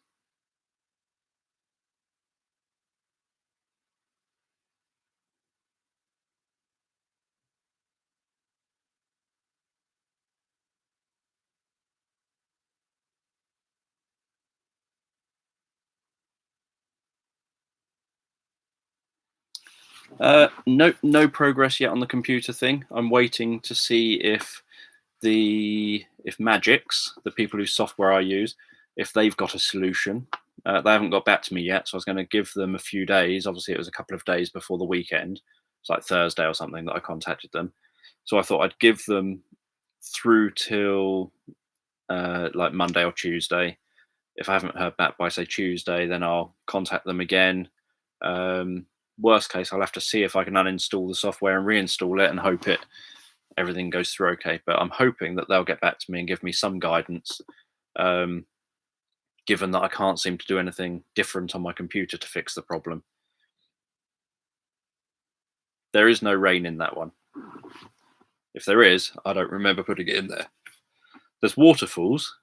I talk about waterfalls in the background. So there's waterfalls in the background.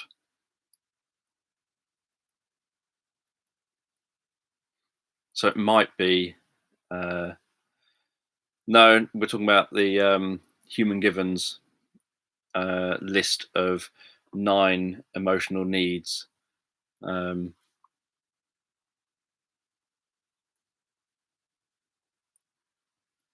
I'll have them written down somewhere in some book. It's just which book I've written them down in.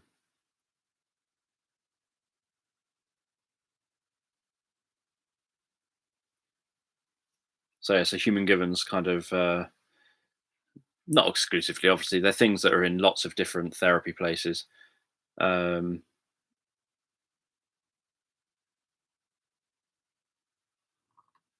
Yep, we've just been reading through, or I've just been reading through my Hypnotherapy Revealed Introduction to Hypnotherapy book, which is available on Amazon, other book shops, in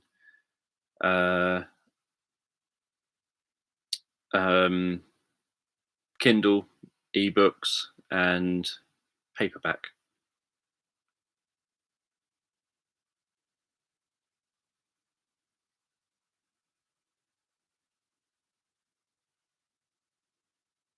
Yeah. Ultimately, I think it's exactly the same as what the Human Givens 9 are, but I think I separate one of them out, making it 10 instead of 9. I think that's probably what I've done.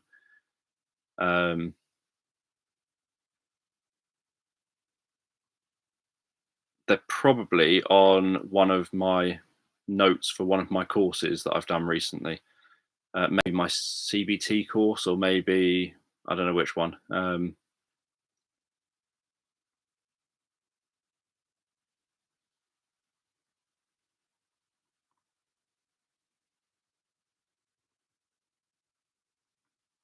But it is helpful to kind of have them in your mind when you're thinking about doing therapy, or when you're sort of thinking about yourself, having the emotional needs in your mind and thinking, how am I getting these needs met? Am I getting them met to my satisfaction? And yeah, am I getting these needs met to my satisfaction? Am I over meeting them, under meeting them, getting them met inappropriately, etc.? So it's handy just to have the list to look at for yourself. I used to give it out to everyone on training courses and things. But yeah, so it may be in the CBT course, or the depression course or something. But if I find it in a minute, once I've said goodbye here, I'll then just quickly share it over on Facebook. Yeah, Michael. Well, they're two different. If you ask me, do I like him? That's a different question about do I like his work and his books and things. I recommend one of his books when people say to me, what would be an easy book to start on if you're new to hypnosis? I recommend his Essentials of Hypnosis, I think it's called. And then I recommend, as you start gaining more knowledge, that you progress on to trance work, which I think is very well written and very easy to follow. And obviously he's got books like Mindfulness and Hypnosis, and he's got tons of different books. But anyway, thank you all for joining me here. Tomorrow I will talk about facilitating hypnosis. That'll be Sunday's chat. Depending how quickly we get through that, we might move on to the chapter after it. And as I say, Monday is obviously our normal sleep meditation creation day. Um, so maybe Tuesday or Wednesday, we'll be working through hypnotherapeutic techniques and then into self hypnosis.